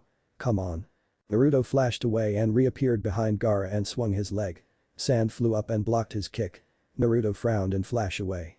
This time he appeared to Gaara's side and threw a punch which was also blocked. Naruto grunted and flashed above him. Block this, he thought. Lightning God's axe. Naruto's leg swung down, but was blocked once again by the sand. What? Naruto yelled as his leg was wrapped with sand. Gaara's smile grew even more as he threw Naruto away and straight into a tree, snapping it. He quickly got up and spit some blood from his mouth. This Gaara's sand is stronger than the Gaara I'm used to. I'll show you a real attack. Gaara said as he raised his hands. Sand surged from the ground and joined the sand around Gaara. Sand tsunami. Crap. Naruto quickly flashed out of the way of the oncoming sand and appeared a small distance away. Gaara turned and looked at him and crossed his arms. Naruto flashed away and appeared a ways above Gaara, who slowly looked up at him. Lightning God's bellow. Naruto yelled as lightning flew from his mouth. Just like before, the sand flew in front of Naruto's attack and completely blocked it. Damn. Naruto said as he flashed back to the ground. A similar pattern continued. Naruto would attempt to attack Gaara, but his sand would always block it. This continued for about 10 minutes, and Naruto was becoming more and more annoyed, while Gaara was getting bored. I suggest you try something new soon, or I'll just kill you. Gaara said as he stared at Naruto, who was starting to get tired. He had fired lightning attack after lightning attack, and it was starting to take a toll on him. Fine. You want something new, I'll give you something new. Naruto had hoped to not use this magic because it revealed a weakness to his signature technique, but he had no choice. He wasn't even going to land a hit unless he did this. Naruto focused his magic and began to spread it evenly across his entire body. Lightning armor. Naruto's body became cloaked in a field of black electricity, causing some of his hair to spike. He then lowered his body, and then he disappeared. How is that anything different? You still woke. Gaara was cut off as a lightning-encased fist struck him directly in the face. He flew backwards and landed roughly on the ground. Gaara shot up and looked back in Naruto's direction, his face bloodied. However, Naruto was not there. But he was again struck. This time by a kick to the stomach, sending him sprawling across the ground. He attempted to get up but was stopped by a boot on his torso. Stay down. Naruto said as he stood next to Gaara, one foot on him. Damn you. How did you hit me? Gaara yelled. This armor increases my speed and strength. With it, it was easy to hit you. Naruto said. He was about to continue talking, but was forced to jump away when a claw made of sand shot at him from the side. Naruto landed a short distance away and looked at Gaara. His body was being encased in sand and he was taking on the appearance of Shukaku. A second later and he was fully covered. He then slammed his hands together and began to glow. Naruto knew what he was doing. No, you don't. He said as he flew forward and the lightning intensified around his arm. Lightning God spear. Naruto appeared directly in front of Gaara and ran him through with his arm, intentionally avoided any major organs. However, the sand was hollow. What? Naruto spun around and saw Gaara long distance away from his holding his hands together. How did you? Naruto looked at the decaying shell of sand and saw a hole beneath it. He looked back over at Gaara and saw another hole next to him. No. Naruto yelled. Too late. Gaara yelled. Take over. Shukaku. The area around Gaara exploded with sand. A ways away from the fight, Mirajane had just finished searching the ruins of the town. They had found no survivors. I wonder where Naruto went. He's been gone for a while. Mira said as she looked in the direction he went. A large explosion in the direction Naruto was caught her attention. Mira realized that Naruto had found the beast that destroyed the village and quickly ran in his direction to help. Naruto grunted as he jumped away from the explosion of sand. He deactivated his lightning armor and flashed on top of a nearby tree to get a better view. Once he reached the top, he was greeted with the sight of a fully formed Shukaku. Damn it, Naruto said as he stared at Shukaku. Shukaku began to laugh and looked straight at Naruto. Now what will you do? This is what I used to destroy the village. Like this, I'm invincible. Naruto frowned as he listened. It appeared like Gaara's personality changed when he took on the form of Shukaku. So not only did he look like him, but he acted like him too. Naruto knew he was in trouble. If he was at full strength he was confident his speed would have allowed to win, but as he wasn't sure if he could win. Naruto. Naruto looked behind him and saw Mira fly up behind him. She had taken on the appearance of a demon, so he guessed this was her Satan soul. Naruto, what is that thing? She asked. And Naruto said while turning towards the beast, is what destroyed the town. It's so huge. Mira said as she stared at it. Can we beat him? She asked. Judging by the size difference, she didn't like their chances. I don't know. He said. They were in trouble, and he knew it. Mira was strong, but she wasn't strong enough to help against this. Naruto would have to beat this thing himself. He was about to tell Mira to run and get help from Fairytale, but an idea came to him. He didn't know if it would work, but if it did it would definitely defeat Shukaku. Mira, I have a job for you. Naruto said while beginning to scan the area. What is it? She asked. She had a bad feeling. I need you to distract him while I do something. Naruto said. What? You want me to fight him on my own? Mira yelled. Yes, but only for a few minutes. I need to be absolutely still when I try this, and if he attacks me it will mess me up. You can't be serious. I'm strong, but I'm not that strong, she said while pointing at Shukaku. No time to argue, Naruto said. Shukaku appeared to be preparing to attack. This is our best bet to beating him. Mira frowned and looked at Shukaku for a second before turning back to Naruto. Fine, but make it quick. Thank you, Mira, he said with a smile and turned around and flashed away. This isn't going to end well, she said before charging at Shukaku. Naruto appeared a short distance away and sat down in a cross-legged position.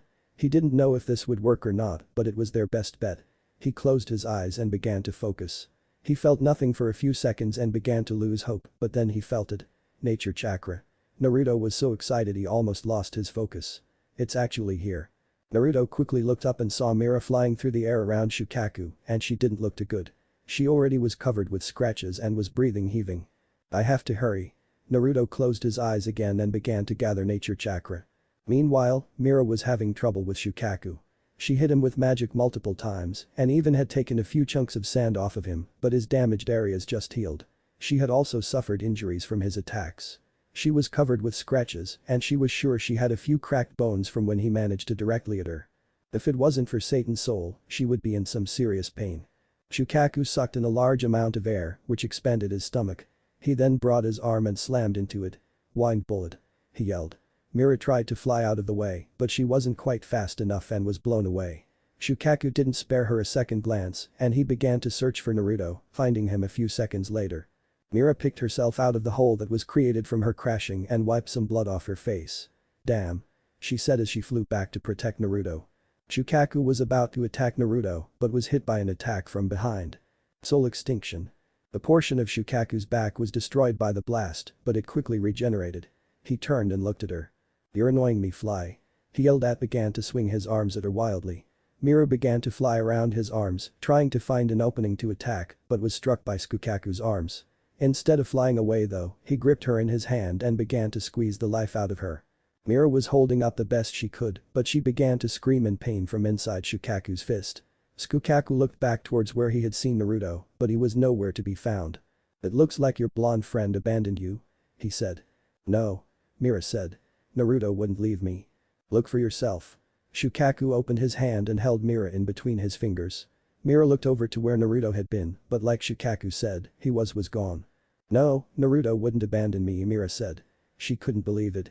The strategy Naruto mentioned was just him running away. Damn right I wouldn't abandon you. Both Mira and Shukaku both looked just in time to see Naruto falling from the sky with lightning covering his leg. Lightning God's guillotine. Naruto sliced straight through Shukaku's arm, separating it from his body. Naruto then flashed over to Mira and grabbed her before flashing away again. Damn you, Naruto. That hurt. Shukaku screamed as his arm began to grow back.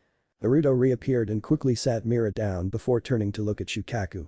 It took Mira a few seconds to regain her senses, as she had been seriously disoriented from both being squeezed to death and then disappearing and reappearing somewhere else. When she could move her head without feeling like puking, she looked over at Naruto. Black lightning was sparking around his body, but it was different. The edges of the lightning were slightly green, and along with magic, Mira could feel something else inside the lightning. Naruto, what is that? She asked. Naruto turned and looked at her, and Mira gasped. Naruto's eyes had become yellow and his irises had extended and the sides of his eyes and gained red coloring. For some reason it kind of reminded her of a frog or toad. This is called Sage Mode. Naruto said. I don't know how long I have, so I have to make this quick. Naruto flashed away to the top of a tree near Shukaku, who noticed him. You? He yelled. I'll kill you. Small balls of magic began to form around Shukaku's head and began to pool into a single point in front of his open mouth. Not good. Naruto said. I need to end this now. Naruto quickly used his enhanced senses to figure out where Gaara was inside of Shukaku. If this transformation was the same, Gaara should be in there somewhere. Sure enough, Naruto found him near where Shukaku's heart would be. Naruto brought his right arm down and began to charge lightning. The sound of chirping birds filled the air. Naruto launched himself straight at Shukaku. Urkiri. Naruto yelled as his arm impacted Shukaku. The lightning went straight through and flew right into Shukaku and came out the other side with Gaara at the end of his arm. Immediately the forming tailed beast bomb disappeared and Shukaku collapsed into sand. Mira gasped and flew over to where she thought Naruto had landed. She found him standing over a bleeding Gaara who appeared to be dead. Did you kill him? She asked. Naruto shook his head. No, I avoided any major organs. If he gets to a doctor soon, he should be fine. Is that really a good idea? Keeping him alive, I mean. Naruto bent down and picked the knocked out Gaara up. You should never take a life unless absolutely necessary. If we take him to the authorities before he wakes up, they should be able to seal his magic. Mira nodded and followed Naruto, while still in her Satan soul form, to the town where they would take care of their wounds and Gaara. The guild was in stunned silence as they listened to Naruto and Mira describe the events of their mission. They didn't say everything, like Naruto's Sage Mode, but they told them enough for them to get a good idea what happened. After the fight was over, they returned to the site of the destroyed village and found the Rune Knights on the scene investigating. Naruto gave them a brief explanation and handed over the still knocked out Gaara, whom them quickly transported away. Naruto and Mira both had their injuries treated and then returned to Fairytale. You're awesome, Naruto. Yelled Natsu as Naruto and Mira finished the story. You took down that giant raccoon thing on your own. Aren't you forgetting someone? Mira said. Who am I forgetting? All you did was be a distraction. Natsu said. A tick mark appeared on Mira's head, but before she could act on her anger, Makarov interrupted. Like Natsu said, Naruto, you did an incredible job with the beast. How did you know that you could defeat him by removing the boy from the beast? Well, Naruto hesitated for a moment. He couldn't exactly say that he fought Shukaku and Gaara before. Saying that would just raise more questions that Naruto didn't know if he could answer without revealing his origin. He quickly came up with a half-truth. I saw Gaara get swallowed up by all the sand when he first changed, so I thought it might be possible that he was still inside. I didn't know if his takeover spell would end if I removed him, but I knew it was my best option. Makarov nodded, seemingly satisfied with the answer. Meanwhile, the other members of the guild were talking among themselves. They were excited that such a powerful mage had joined their guild. Well, master, I believe this should remove anyone's doubts about Naruto's ability, said Gildarts. Yes, I believe it does, spoke Makarov. Naruto, in 2 months' time we are holding the S-Class Wizard promotion trial. As I'm sure you can guess by the name, it is a test we do every year to see if someone is worthy of becoming an S-Class mage. Normally, I would not promote someone until they pass this trial. I think I may make an exception for you though. The guild members gained surprised looks on their faces and Cana's opinion of Naruto continued to lower. Now he didn't even need to take the exam. There are 2 reasons I'm doing this. 1, because you are obviously powerful enough to become a S-Class mage. 2, because we are short on S-Class mages at the moment. The S-Class promotion trial requires a few S-Class mages to perform successfully. If I promote you, we will have enough members to complete the trial without any problems. A few of the guild members nodded in understanding.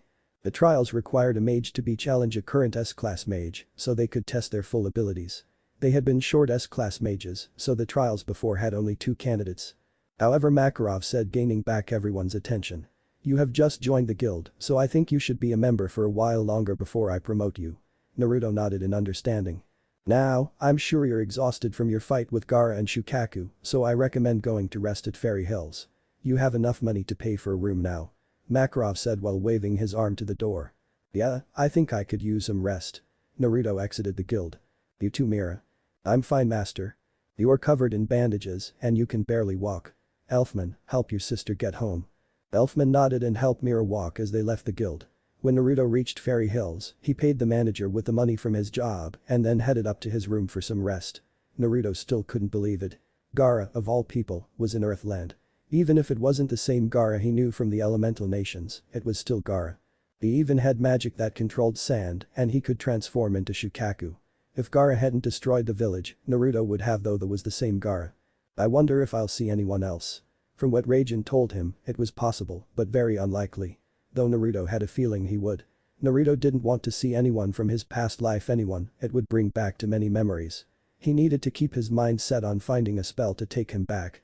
He couldn't afford to be distracted as he didn't know how much time he had before Madara won the war. Knocking on the door broke him from his thoughts. Naruto sighed in annoyance and headed for the door. Probably Natsu again. Naruto opened the door and came face to face with Laxus Draer. Naruto's eyes widened. He had a bad feeling. You're Naruto, right? Said Laxus as he walked into Naruto's room. Yeah. Naruto knew about Laxus. Mikao had talked about him when they were on the train to Magnolia. If he didn't handle this carefully, it could end very badly. Do you need something? Laxus stopped in the middle of the room and turned around and smirked at Naruto. I hear you're strong. I came to see how strong. Not good. Naruto normally wouldn't have minded fighting Laxus. He enjoyed a friendly competitive fight, but he knew that was not what Laxus had in mind. Sorry, but I don't feel up to a fight right now. Naruto said as he walked past Laxus and sat in one of the chairs. I also just got back from a rather difficult job, so I would like to rest. Don't tell me you're tired after just one job. I thought you would be stronger than that. Laxus walked over near Naruto. I've heard some talk saying you may be the strongest member of the guild, aside from Gildarts and Gramps. I don't like it. I am the strongest member and I came to make that clear. Crap. I am going to fight you, right here and right now, and I'm going to show who the strongest is. Laxus, I don't want wait, did you say right here? Laxus smirked and lightning began to crack around him. Prepare yourself. Lightning began to condense around his fist. You're not seriously going to. Laxus slammed his fist onto the ground. Lightning explosion. Naruto's room and a large portion of Fairy Hills was enveloped by an explosion. Gildarts, have you seen Laxus? Asked Makarov as he took a drink. I expected he would be back by now. Yeah, I saw him. He came in for a minute then left. Makarov eyebrow rose. That's odd, even Laxus stays at the guild for a while before leaving. Makarov got a strange feeling that something bad was going to happen. Do you know where he went? Gildarts nodded. I think he was heading for Fairy Hills. Fairy Hills? Makarov said while starting to worry. Why would he go to Fairy Hills?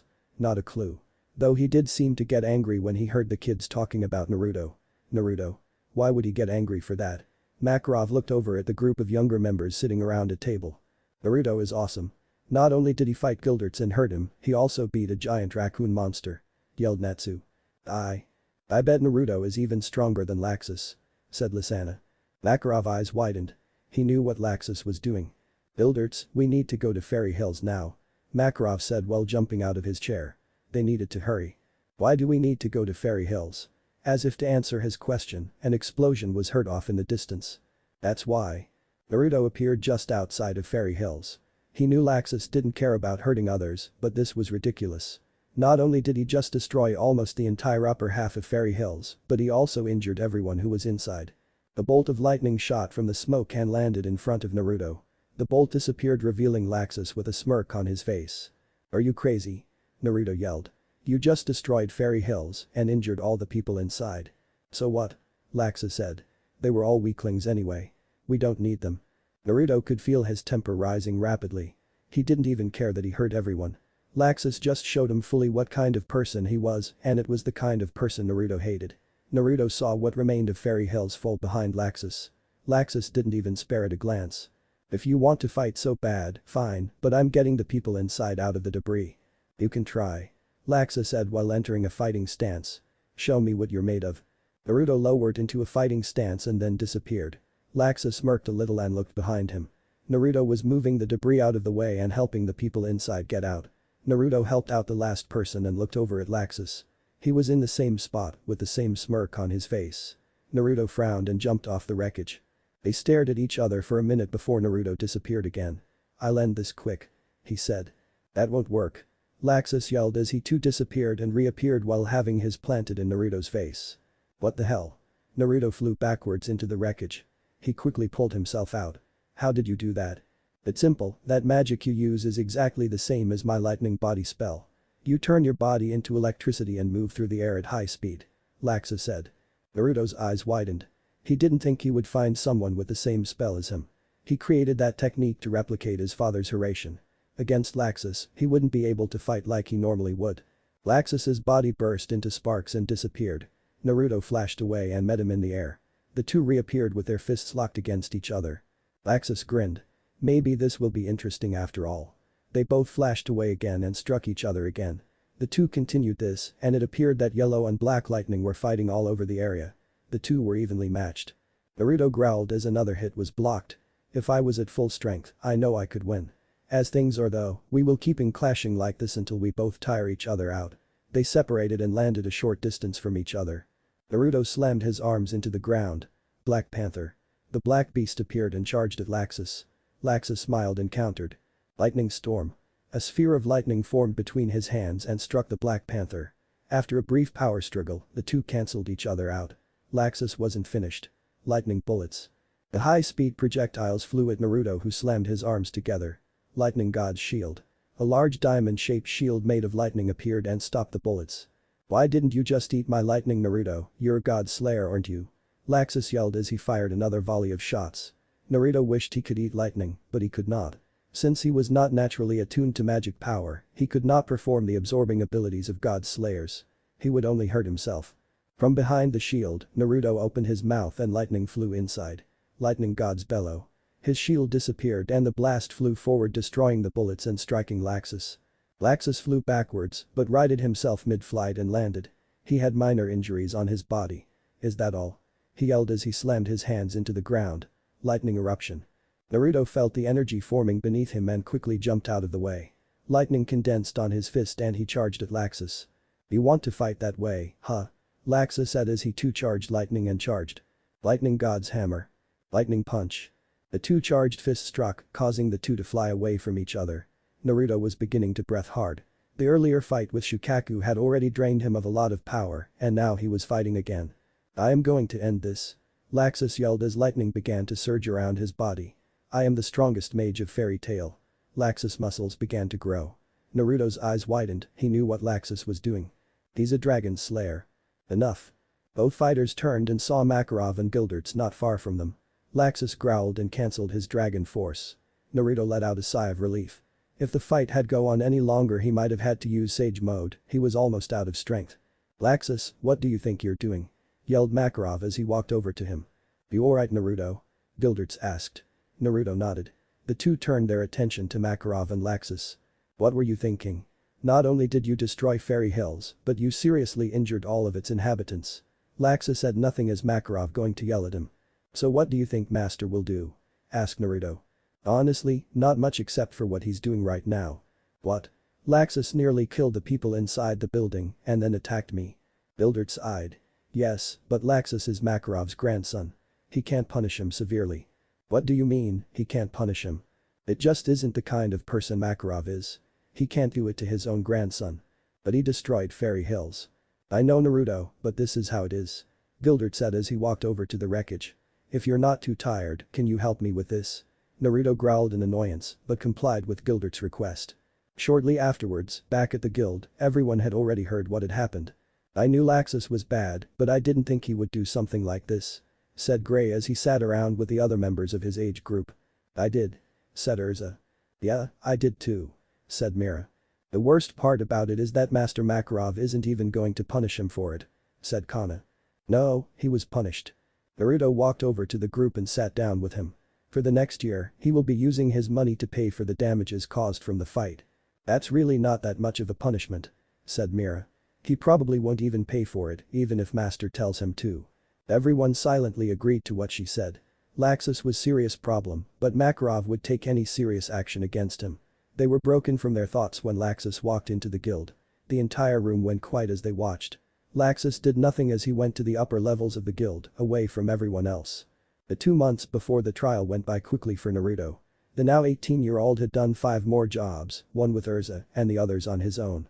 After being part of Fairy Tail for 1 month, Naruto was made an S-class mage. The first to become one without taking the trial. Right afterwards, he completed 2 S-class jobs, and his fame was growing. All of Fiori knew about the Black Flash of Fairy Tail. He was rumored to be the strongest mage of Fairy Tail, aside from Gildarts of course. The second job was when he gained a lot of fame. There was a group of wyverns terrorizing a town towards the north part of Fiori, and Naruto was sent to take care of it. With his speed, he was able to quickly overwhelm the wyverns and defeat them. When he returned to Fairy Tail, they had already heard about the wyverns and congratulated Naruto, however, Cana did not. After that Naruto began to notice that Cana did not seem to like him very much. He had no idea why. He tried to speak to her, but she would just ignore him, which is what was happening right now. "Come on Cana, talk to me," said Naruto as he followed behind Cana. She was out running errands for Master Makarov, and Naruto thought this would be a perfect time to try and figure out why she didn't like him. "There is nothing to talk about," Cana said as she continued walking. "At least she said something. I think I'm making progress." This was the first time she had even spoken to Naruto for a long time. "We could talk about why you seem to hate me." "I don't hate you Naruto." Naruto let a small sigh of relief. "Then why do you ignore me?" "Because I don't like you." Naruto sighed in annoyance. "Why don't you like me?" he asked. Cana said nothing. "Oh great, not this again." After a few seconds Cana spoke again. "Do you want to know why I don't like you?" "Yes. It's because the minute you joined the guild, Master Makarov wanted you to become an S-class mage." "Cana, that's no. I'm not finished," she said. Her voice was steadily rising. "Not only did Master Makarov want you to become an S-class mage, you didn't even have to take the exam."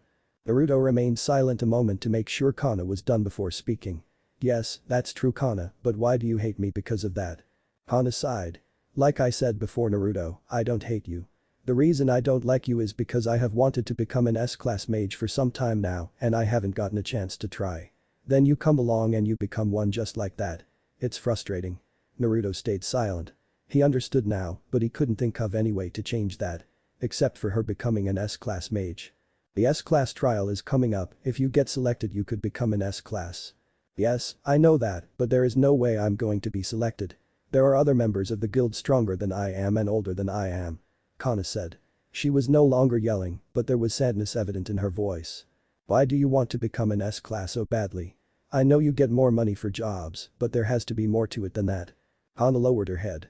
There was more to it, but she couldn't get the courage to say why. "It's private," she said.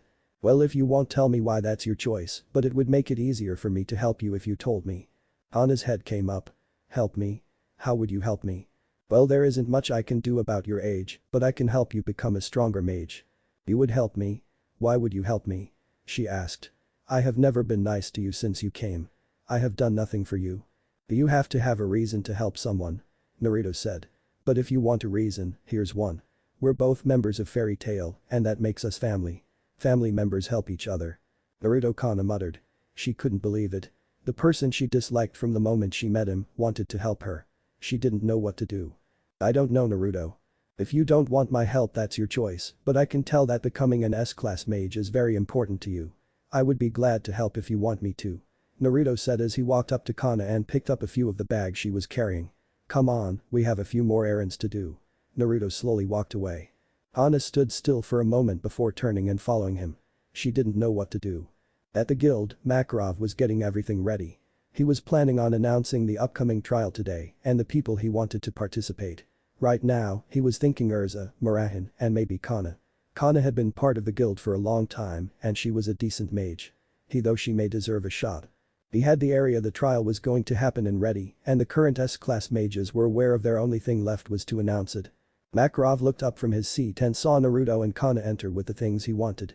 It was mostly food and a few other things. He scanned the room, checking to see if everyone he wanted to participate was present. Nodding to himself, he stood up. "Everyone, may I have your attention please?"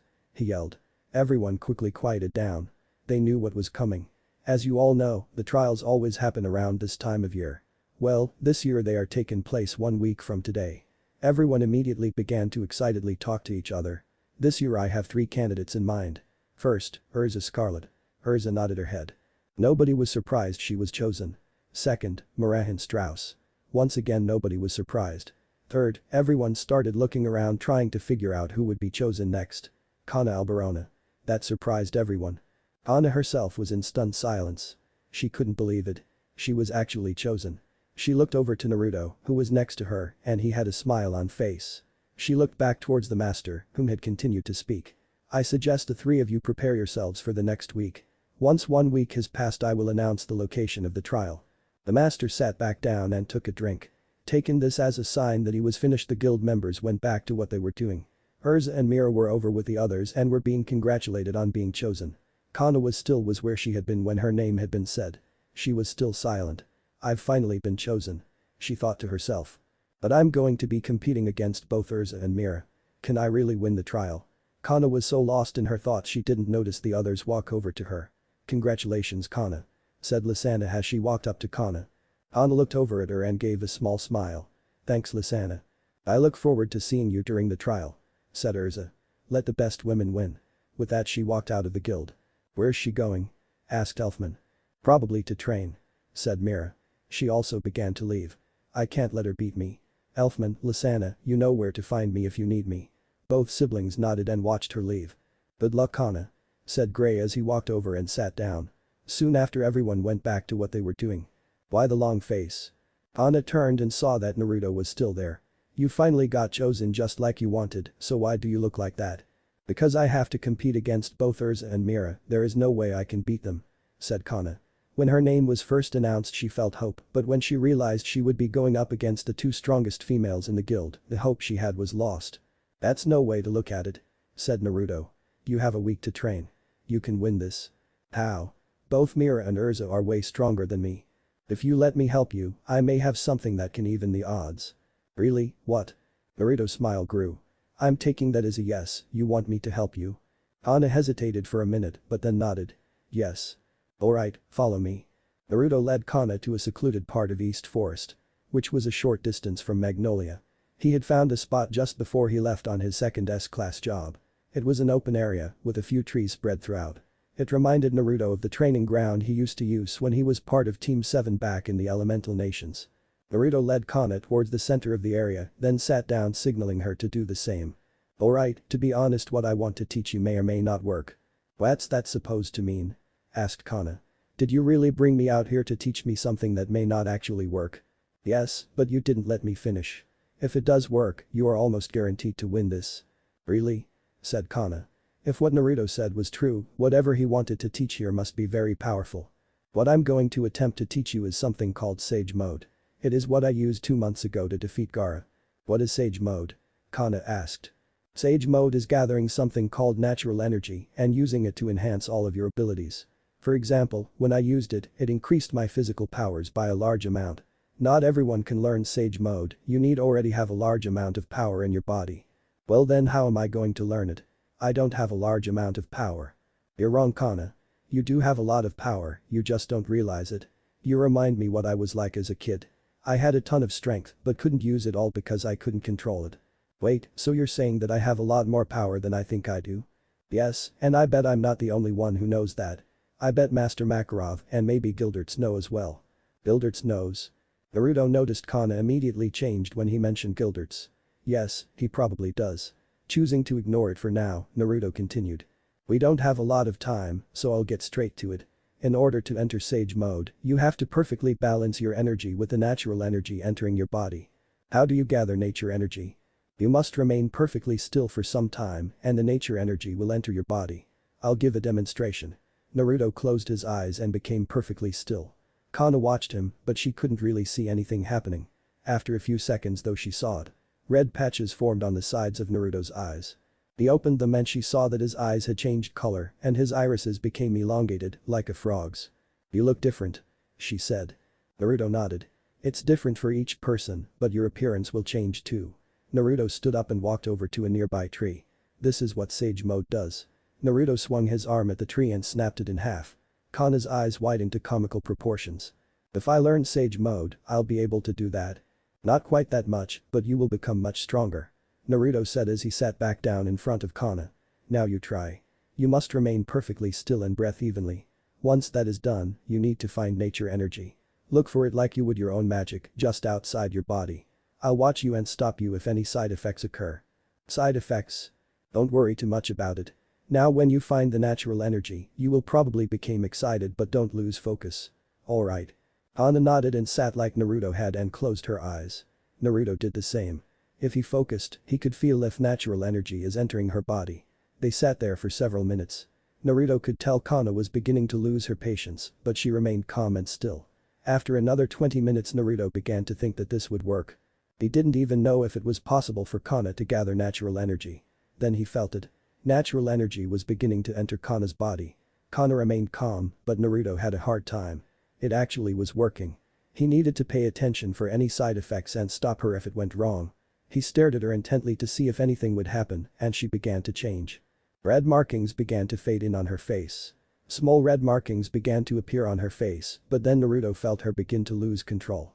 Her skin began to turn pale, and the markings were disappearing. Naruto quickly ran over to her and slapped her forehead lightly, which immediately broke her focus. He then drained the natural energy out of her. Shukaku had done this once to Naruto during his training when the staff didn't work. Kana looked up at Naruto's hand, which was on Kana's head. "What are you doing?" Naruto ignored and drained the rest of the energy out of her. "Sorry Kana, but the side effects were beginning to take effect, so I had to stop you." Kana sighed and nodded. "How did I do?" Naruto gained a giant smile on his face. "You were incredible Kana. You just made more progress on Sage Mode in one day than I ever did when I was learning it. You nearly had it." Kana blushed lightly at Naruto's compliment. "Thanks. Alright, you need to try again. If you keep it up you will master Sage Mode in no time." Kana nodded and began to go through the process of gather natural energy again. A week went by quickly and all the participants were back at the guild. Everyone was staring at Makarov as he spoke. "I hope all of you had a successful week because the trial is about to begin." The guild members gained confused looks. "But you haven't even left yet. This year's trial will be held in Magnolia. Unlike most years, this year's trial will be a simple match. Each person will draw a name and the name you draw will be your opponent. You do not need to defeat your opponent, you just need to display your skills, and you will be judged." "We usually do more than just that master, why are we just doing this?" asked Mira. "Yes, you're right, we usually do more, but this year we only have 3 mages." Makarov said while walking over and picking up a small bowl. "I would like to do more, however we only have 2 S-class mages and me to test you." "Do?" said Urza. "Yes, Gildarts is unavailable at the moment, so I will be participating in his stead." "So one of us has to fight you master?" said Kana. "That's correct," Makarov said as he walked in front of the 3 mages. "Draw please." Urza went first. She stuck her hand inside and moved around for a moment before drawing. Makarov drew. "Looks like I'm facing you master." Makarov smiled. "I look forward to it Urza." He then moved over to Kana. "Your turn."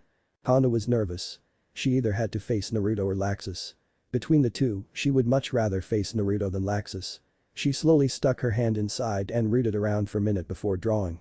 She looked at the name and sweat began to form on her forehead. Laxus drew. Naruto frowned and he looked over at Laxus, who was standing away from everyone else. He had no outward reaction. "That means I face Naruto," said Mira. She had seen what Naruto could do firsthand, so she couldn't help but feel nervous. "Alright, everyone head out back and we will begin." The entire guild moved back to the spot where Naruto and Gildarts first fought, though the damage from the fight had been repaired. Once they were a safe distance from the guild Makarov began to speak. "Now listen carefully. There are a few rules for the fights. First, all magic is permitted. Second, you must remain inside the area of combat, which is the entire field. Third, I have the right to end a fight if the victor is obvious, or I believe further combat will only endanger the fighter's lives. Lastly, you may not come near the guild because I wish for it to remain intact. Everyone understand?" All participants nodded. "Good. Now Urza please follow me. I recommend that everyone else back up." Urza followed Makarov a short distance away, while the others backed to stay out of range of the fight. Urza and Makarov both faced each other and Urza readied her sword. The chance of you actually defeating me, Urza, is very small, so for this fight, I just want you to try your hardest to get a hit on me. Urza nodded. Begin. Urza responded quickly. Requip. Black wing armor. Urza's body was enveloped by light, which quickly dissipated, revealing her new armor. She quickly flew into the air, then charged Makarov. Makarov simply raised his hand, and multiple beams of light erupted from the air around him. Urza quickly altered her path to dodge the attacks. Urza quickly turned and rushed Makarov. Moon flash. Urza drew her sword back. Makarov erected a wall of light, which stopped Urza from even completing her attack. She was then forced to dodge as more beams of light shot at her. This isn't working. I need to try something else. Urza landed quickly. Requip. Heaven's Wheel armor. Urza's body glowed briefly before changing into her next armor. She jumps into the air while requipping a circle of swords around her. Circle sword. The blades fly at Makarov in the shape of a disc. Makarov summons his barrier again, blocking the attack. The blades stop and split away from each other and go around the barrier. Better.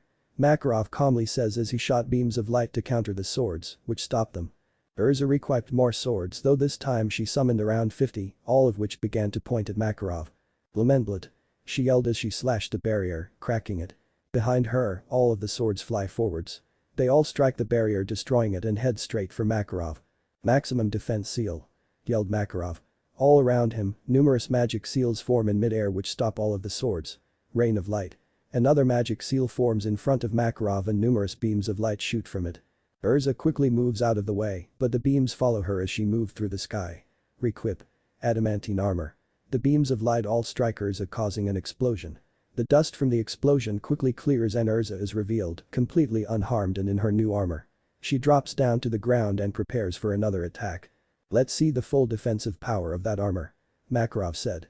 He put his hands into a triangle pattern and a small ball of light formed in between his hands. Urza saw Makarov perform this spell before. She quickly put the two halves of shield together and braced herself. Light blast. A large beam of light shot out of his hands and hit Urza's shield. The beam continued to fire as Urza held her ground.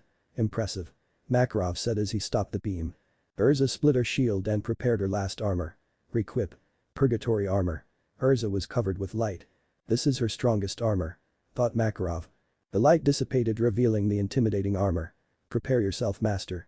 Urza charged at Makarov and raised her weapon. Makarov quickly created another barrier which stopped the attack. However, after a few seconds the barrier cracked. Makarov's eyes widened and then the barrier shattered and Urza flew forward. Makarov was forced to jump backwards and the mace slammed into where Makarov had been, leaving a small crater. Makarov quickly created a stronger barrier as Urza charged again. The mace struck, but this time the barrier held strong. Alright, I believe that is enough. Makarov said as he removed his barrier. Urza nodded and pulled back her weapon and went back to her normal armor. That was impressive, Urza. Your adamantine armor and purgatory armor were particularly impressive. Thank you, master. Said Urza as she walked over to him. Come, it's time for the next match. Once they made it back to the group, Urza was congratulated for her performance. They then moved on to the next fight. Alright, next is Cana against Laxus. Both Cana and Laxus walked over to the fighting area while the others were discussing the fight. This isn't going to end well. Said Mikau. Cana doesn't stand a chance. The others agreed with Mikau. It's unfortunate that Cana got paired up against Laxus. Against the master and Naruto she might have had a better chance. Laxus isn't going to pull any punches. Master, can't you put Cana against someone else? Said Mira. Makarov grunted in response. He agreed that Cana had little hope of beating Laxus, but he wanted to give her a chance. There's no need for that. Said Naruto. The others looked at him curiously. What do you mean, Naruto?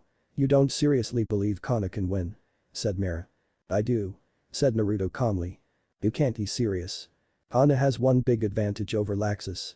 Laxus is going to seriously underestimate her and he's going to pay for it. Naruto said with a small smile. Cana isn't exactly a fighter, Naruto. Her magic isn't meant for combat. Said Urza. I hate to say it, Naruto, but they're right. I wish it wasn't so, but Cana stands no chance against Laxus. Said Makarov. You're right about one thing, Cana's card magic isn't for strong offensively. However, I taught her something to help with that. You taught her something? Said Makarov. Going by the smile on Naruto's face, he seriously thought Cana might win. What could he have possibly taught her that would make it possible for her to beat Laxus? Makarov didn't know of any magic that would close such a large power difference. What did you teach her, Naruto? Watch and see. Said Naruto. He couldn't wait to see their expressions when they saw what Cana could do. Cana and Laxus both reached the spot and stood apart from each other. The words Naruto said to Cana just before the fight went through her mind. Laxus is going to seriously underestimate you. If you use that, you will have a big advantage over him. You might as well just surrender now, Cana. This isn't even going to be worth my time. Laxus said while crossing his arms. Cana frowned. We'll see about that. You don't seriously think you can beat me? I do. Cana said calmly. Laxus began to chuckle lightly. Really? Well then, show me what you're made of. Cana said nothing and slowly sat down on the ground in a cross-legged position and closed her eyes. What are you doing? How is that going to help you beat me? Said Laxus. He couldn't believe this girl thought she could beat him. Meanwhile, back with the guild members, they all had the same thought. What is she going to do? Naruto still had the small smile on his face. Laxus was rapidly losing his patience.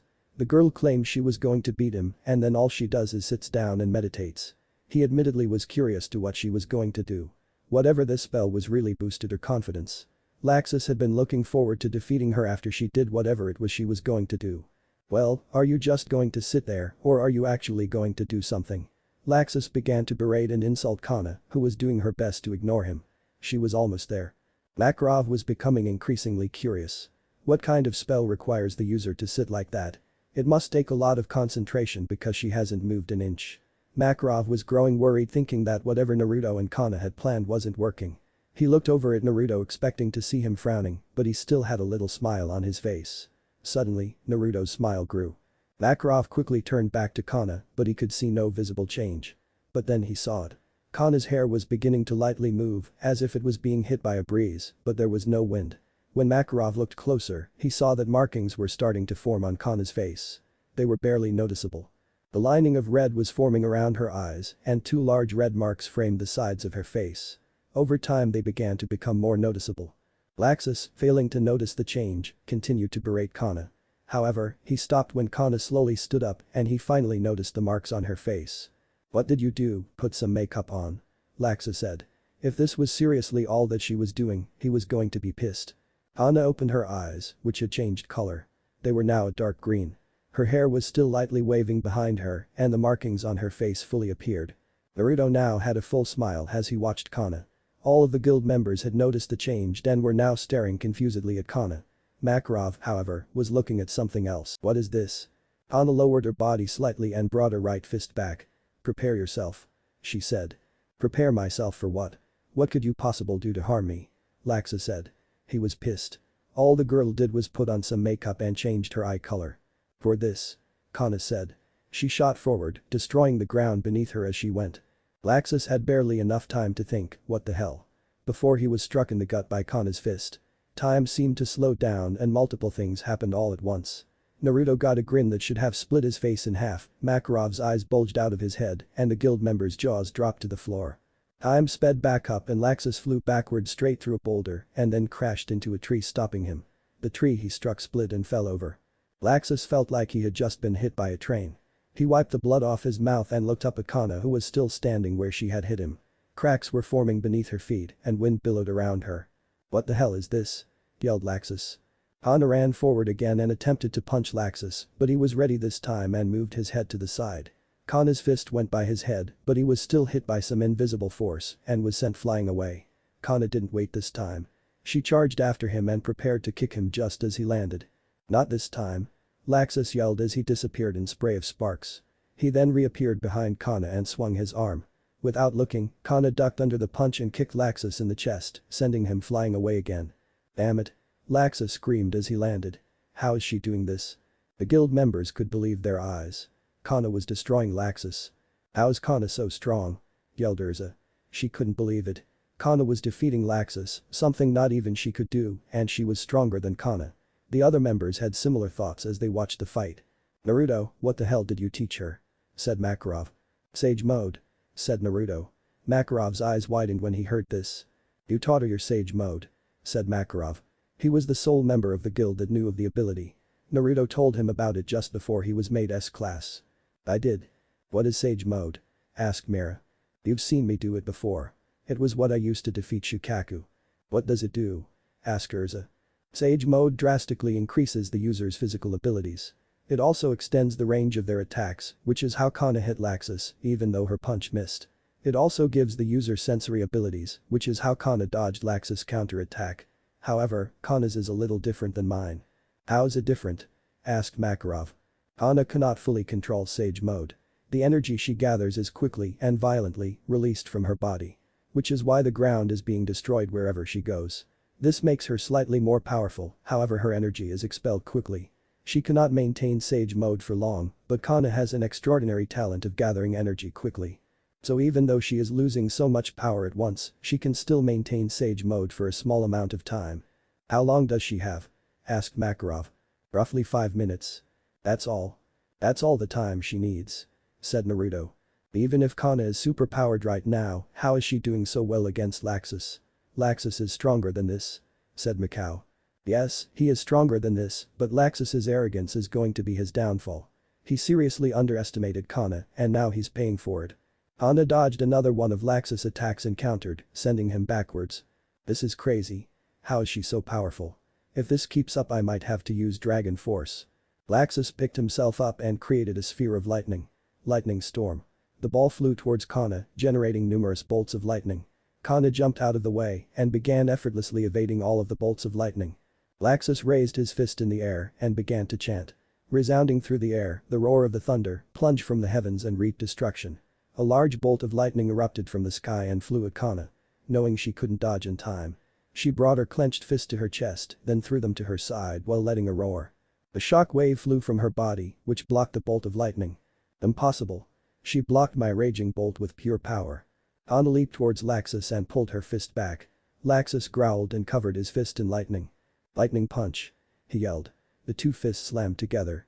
The damage of the lightning was blocked by the energy around Cana's fist and the two flew away from each other. Not good. Naruto thought. She's running out of energy. Cana stopped and grunted. She could feel she was almost out of power. That shock wave she made had taken a lot out of her. Thunder bullets. Laxus yelled. The projectiles approached Cana and she dodged them quickly. Laxus noticed something. She's slowing down. Cana ran at Laxus and prepared another punch. Laxus coated his fist with lightning and countered. This time however, Cana was pushed backwards. I'm almost out of time. Cana focused as much strength as she could into her leg. This is going to be my last attack. She charged at Laxus and jumped and swung her leg with all the power she could muster. Laxus prepared a lightning punch and attempted to counterattack, but the kick was too powerful and he was sent flying backwards into the ground. A dust cloud formed from the impact which blocked Laxus from view. It quickly cleared and Laxus was slowly raising himself from a crater. He was almost finished. I can win. Cana thought to herself. She charged forward and prepared one last punch. This is it. Thought Naruto. Cana was a mere foot away from Laxus when disaster struck. The last of the natural energy left her body and she left Sage Mode. This is bad. Yelled Naruto. Cana wobbled on her feet for a moment before collapsing on her knees. She was exhausted. Laxus slowly raised his head and looked at her. An evil smirk appeared on his face. Payback time. He muttered as he pulled himself out of the rubble. Cana tried to stand up but she couldn't move. Laxus slowly walked over to her and pulled back his arm. This is really bad. Yelled Naruto. If Cana didn't think of a way to re-enter Sage Mode, she was going to get the crap beaten out of her. Lightning fist. Yelled Laxus as he brought his arm forward. He struck Cana with an uppercut to the jaw, sending her flying away and landing in a heap a short distance away. Master? Yelled Naruto. I know. Makarov quickly ran forward. Laxus stop. Laxus didn't stop though and he continued to walk towards Cana, who was barely conscious. He raised his fist and prepared for another lightning fist. Damn it. Yelled Naruto as he flashed away. Laxus brought his fist down but was blocked by Naruto. Laxus, Master Makarov said stop. Yelled Naruto. Laxus growled. This little bitch needs to pay. Naruto was dangerously close to attacking Laxus but he was stopped by Makarov. Laxus, I said stop. Laxus looked over at him and grunted in annoyance before turning and walking away towards the guild. Naruto quickly turned around and checked on Cana. Naruto, she muttered. Naruto gave her a small smile. You did great Cana. Cana smiled back and passed out. I'll take her to a doctor Naruto. You need to stay and finish the trial. Said Master Makarov. Naruto was about to disagree but he stopped and nodded. Alright. He said as he stood up. Makarov used his Titan magic to make himself bigger and he picked up Cana and walked away. Naruto flashed back to the group who all looked worried. Is Cana alright Naruto? asked Gray. Yeah, Master Makarov is taking her to a doctor. They all remained silent for a moment before Natsu spoke up. Cana was awesome. She is definitely going to become a S-class mage. Naruto smiled and nodded. Yeah, I bet she is too. So Naruto, what do we do now? Asked Mira. Now we are going to have the last match. Naruto said as he turned around and headed back towards the field. Come on Mira. Mira nodded and quickly followed behind Naruto. Naruto and Mira both took their places on the field. Naruto was worried about Cana, but he needed to focus on this fight. Since Makarov wasn't here, he needed to judge Mira. Be ready Mira. Mira nodded. Begin. Mirajane immediately performed her signature magic. Take over. Satan's soul. A large magic circle formed beneath her. Mira glowed for a second before she took on her Satan soul form. Here I come Naruto. Mira flew towards Naruto had pulled her arm back. Naruto did the same and they met halfway. Their fists collided, stopping each other. The two quickly became enveloped in a flurry of fists. Naruto gained a small grin. It had been a long time since he had been in a fight like this. They're not even using any spells. They're just beating the crap out of each other, said Gray. That's awesome, yelled Natsu. The two mages continued their brawl for a few minutes before backing away from each other. Evil push, yelled Mira. A magic circle appeared in front of Naruto and he was hit by a wave of force. Naruto held his ground but he was open to another attack. Darkness stream. Naruto looked down and saw multiple tendrils emerge from the ground and attempt to grab him. Naruto flashed away just as they converged on him. Mira began to quickly look around for Naruto. She heard lightning behind her. She turned around just in time to block Naruto's lightning-encased fist. Lightning God's hammer. The force of the blow threw Mira backwards and Naruto followed.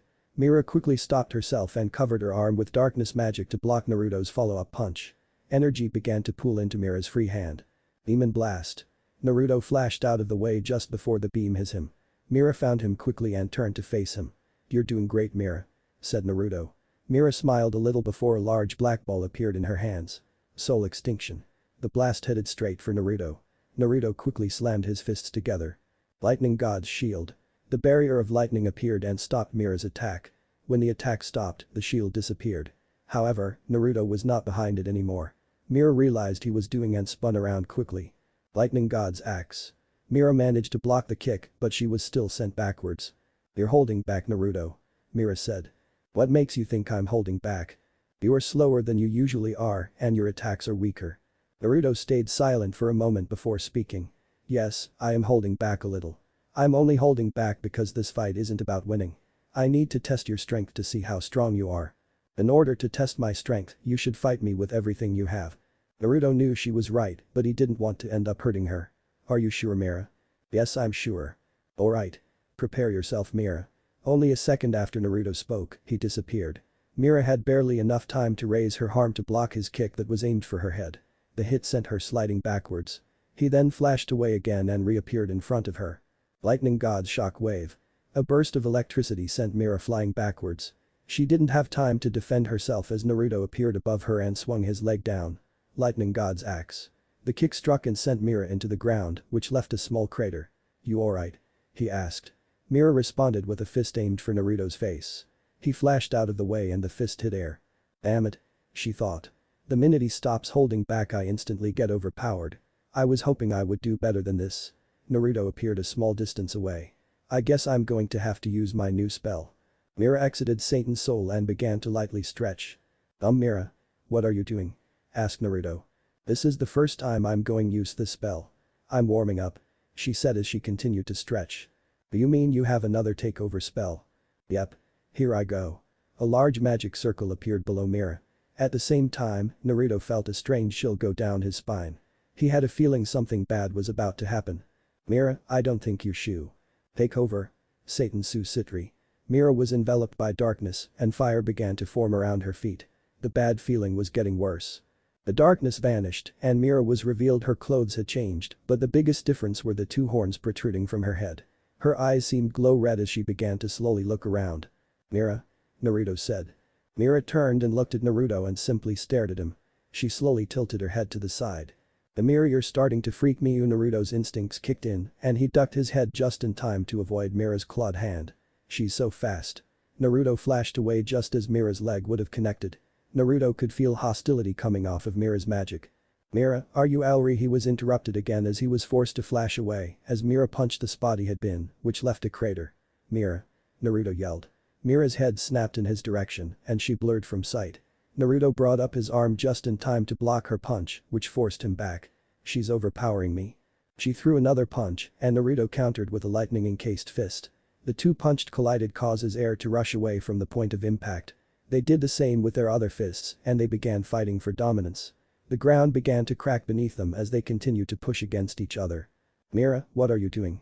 Yelled Naruto. Mira said nothing as she continued to push against him. Naruto saw her pull her head back. You're not seriously going to do what I think you're going to do. Mira brought her head forward and slammed into Naruto's, which sent him flying backwards. Naruto slammed his hand in the ground, stopping his movement. He raised his hand to his head and felt blood. Damn, that hurt. He looked up and saw her charging a ball of energy in her hand, and this one was much bigger than her previous one. Naruto was about to flash away when he realized something. He looked behind him and saw the guild members off in the distance. They were looking at each other confusedly. They knew something was wrong. Crap. Naruto quickly slammed his hands together. Lightning God's shield. Then for the first time since her transformation, Naruto heard Mira speak. Evil explosion. The blast quickly connected with Naruto's shield and it instantly began to crack. Move. Naruto yelled to the guild members. He turned and looked and they seemed to have heard him as they were moving out of the way of the blast. The shield began to crack more and Naruto was forced to flash away as the shield was obliterated. The area behind Naruto was also enveloped in the blast and it completely destroyed the area behind him. At this point, it was obvious Mira was not in her right mind. Naruto knew that it was possible to lose yourself if a takeover spell is too strong for you, but he didn't think that would happen to someone like Mira. Naruto grunted as he readied himself. He was already injured and Mira looked perfectly fine. I'm going to have to go all out. Lightning armor. Naruto's body was encased in black lightning. Naruto flew forward and swung his fist. Mira did the same and their fists met. Damn. Even like this, she is still stronger than me. Naruto quickly jumped away and gathered lightning at his mouth. Lightning God's bellow. The blast of lightning surged towards Mira. She simply raised her hand. Evil push. A magic circle appeared directly in front of Mira and the blast instantly stopped. Naruto wasn't finished however as he flashed next to Mira and charged more lightning. Lightning God's bellow. Mira could not block this attack and she was enveloped in the blast. Naruto flashed backwards a ways and prepared himself. He knew she was coming. Not a second later Mira appeared next to Naruto and attacked. She threw a punch but Naruto dodged it and flashed away. In a close range fight, he couldn't win. Which was bad because close range was his best ability. Naruto could win if he could enter Sage mode, but he didn't have enough time to gather natural energy. Mira was about to attack again, but she spun around and caught the mace that attempted to smash her. Urza. Naruto said. Urza was in her purgatory armor and was holding Mira in place. I hold her off. Do it, Naruto. Naruto nodded and flashed a short distance away and began to gather natural energy. Urza put her full attention on Mira. Snap out of it, Mira. You're stronger than this. Don't let the demon control you. Mira said nothing and threw Urza back. Urza charged right back and swung her mace again. This time, however, Mira grabbed the mace and smashed it with one hand. Urza was stunned. Mira just destroyed her best weapon with one hand. Mira then punched Urza straight in the stomach. Spit and blood flew from Urza's mouth as she rocketed backwards. She slammed through a boulder and landed on the ground. Mira then turned back to Naruto who was still gathering energy. She charged up a soul extinction and was about to fire, but Lisana ran in front of her. Mira, stop. Instantly the orb dissolved away. Mira. Mira slowly turned her head and saw Elfman running over. You need to stop, Mira. He yelled. Mira raised her fist to attack but stopped. She began to growl a little before she began to scream and hold her head in her hands. Mira, fight it. Yelled Lisana. The screaming continued and the takeover began to fade. Elfman and Lisana sighed in relief, but their relief was short-lived as Mira let out a roar and began charging up soul extinction again. She was about to fire, but a hand slammed into her face forced her into the ground. Naruto had pinned her and her forming attack disappeared. Naruto. Naruto looked over at Lisana for a moment before looking back at Mira. Sage mode. Said Elfman. Naruto nodded and watched as the takeover slowly faded away and Mira appeared, passed out. Naruto let out a sigh of relief and released Mira and stood up. Are both of you alright? Both Lisana and Elfman nodded and walked over to their sister. We'll take her back to the guild, Naruto. Naruto nodded as the siblings walked away with Elfman carrying Mira. I'm going to have a lot of explaining to do. Muttered Naruto as he went to help Urza. When Makarov returned, Naruto explained what had happened to Makarov. He was not happy to say the least. Mira had told him about the spell and he had told her not to use it because she wasn't ready for it, but she ignored him. Makarov excluded her from becoming an S-class mage because of this. Mira was sleeping in the infirmary of Fairytale while Cana had been taken to Perusica. Naruto had heard of her, but he never actually met her. Taking into account all that happened during the trial, I have chosen who will become a S-class mage. Said Makarov. Urza Scarlet, I hereby promote you to S-class. Urza smiled. Thank you master. Naruto had helped her back into the guild where her injuries were bandaged. She was still in a lot of pain, but she could move. The mages of their age group all congratulated Urza, while the others opted for a smile. Naruto. Said Makarov. Yes. Would you please go and see Cana? I want you to tell her that she is also S-class mage. The guild was surprised. This was the first time they ever had two mages be promoted at the same time. Of course master. Naruto said with a grin. He couldn't wait to tell Cana the great news. You'll find Perusica's treehouse inside East Forest. You can use your sage mode to track it down, correct? Naruto nodded and left the guild. Perusica was not happy when Makarov had arrived with an injured girl. He said that she had been injured in a fight between guild members. She sighed and took the girl, after which Makarov quickly left. The girl suffered from minor injuries throughout her body, but the main injury was her jaw. The bone was cracked in multiple places and it caused the bottom half of her face to turn purple. She quickly got to work healing her injuries. The sooner she fixed her, the sooner she could be alone. However, when she was bandaging Cana's body she noticed something. Something she never expected to find on a human. Natural energy? Impossible. She investigated the rest of Cana and found more traces of natural energy. How did this girl learn to utilize natural energy? No one alive knows how to use it anymore. It's lost magic. She muttered to herself. Shortly after discovering the energy, Cana woke up. She realized where she was almost instantly and became nervous. Cana? Asked Perusica once she noticed Cana was awake. What is it? Asked Cana as she slowly sat up. Where did you learn to use natural energy? Cana got a surprised look on her face. You know about natural energy? Yes I do. How do you know about it? Perusica asked. A friend taught it to me. Cana realized what she said. I wonder when I started think of Naruto as my friend. A member of your guild. Cana nodded and was about to respond when a knock echoed through the room. Perusica stared at Cana for a moment before going to answer the door. What do you want? She said before she even fully opened the door. I'm looking here for Cana. Cana heard Naruto's voice. Naruto. Perusica stepped aside and allowed Naruto to enter. I'm happy to see you're awake. How do you feel? Asked Naruto as he sat next to her. Honestly, I feel terrible. Muttered Cana as she lay back down. Well I have something to tell you that will make you feel better. Naruto said as got a grin on his face. Cana's eyes widened and she immediately snapped back up and stared at Naruto. Congratulations Cana, you are now an S-class mage. Cana sat in stunned silence. She just stared at Naruto with her mouth hanging open slightly. Then a huge smile lit up her face. Yes. Cana yelled. Naruto smiled even more. Naruto had never seen Cana so happy or excited. You're the one who taught Cana how to use natural energy. Perusica said gaining Naruto attention. Cana didn't notice because she was in her own little world right now. How do you know about natural energy? Asked Naruto. He thought he was the only one that knew about it. My former teacher told me about natural energy. She told me that it was an ancient magic and that no one alive knew how to use it. How do you know how to use it? Naruto remained silent. He could exactly say that he learned it from toads, so like with most things about the elemental nations, he told half the truth. One of my former teachers, Fukasaku, taught me how to use it. I would very much like to meet Fukasaku. Perusica said. Naruto quickly thought of something. I'm afraid you can't see him. He isn't here. Well where is he? Hesitate. Said Naruto. Crap, that hesitation before I said it may cause problems. Perusica's eyes narrowed.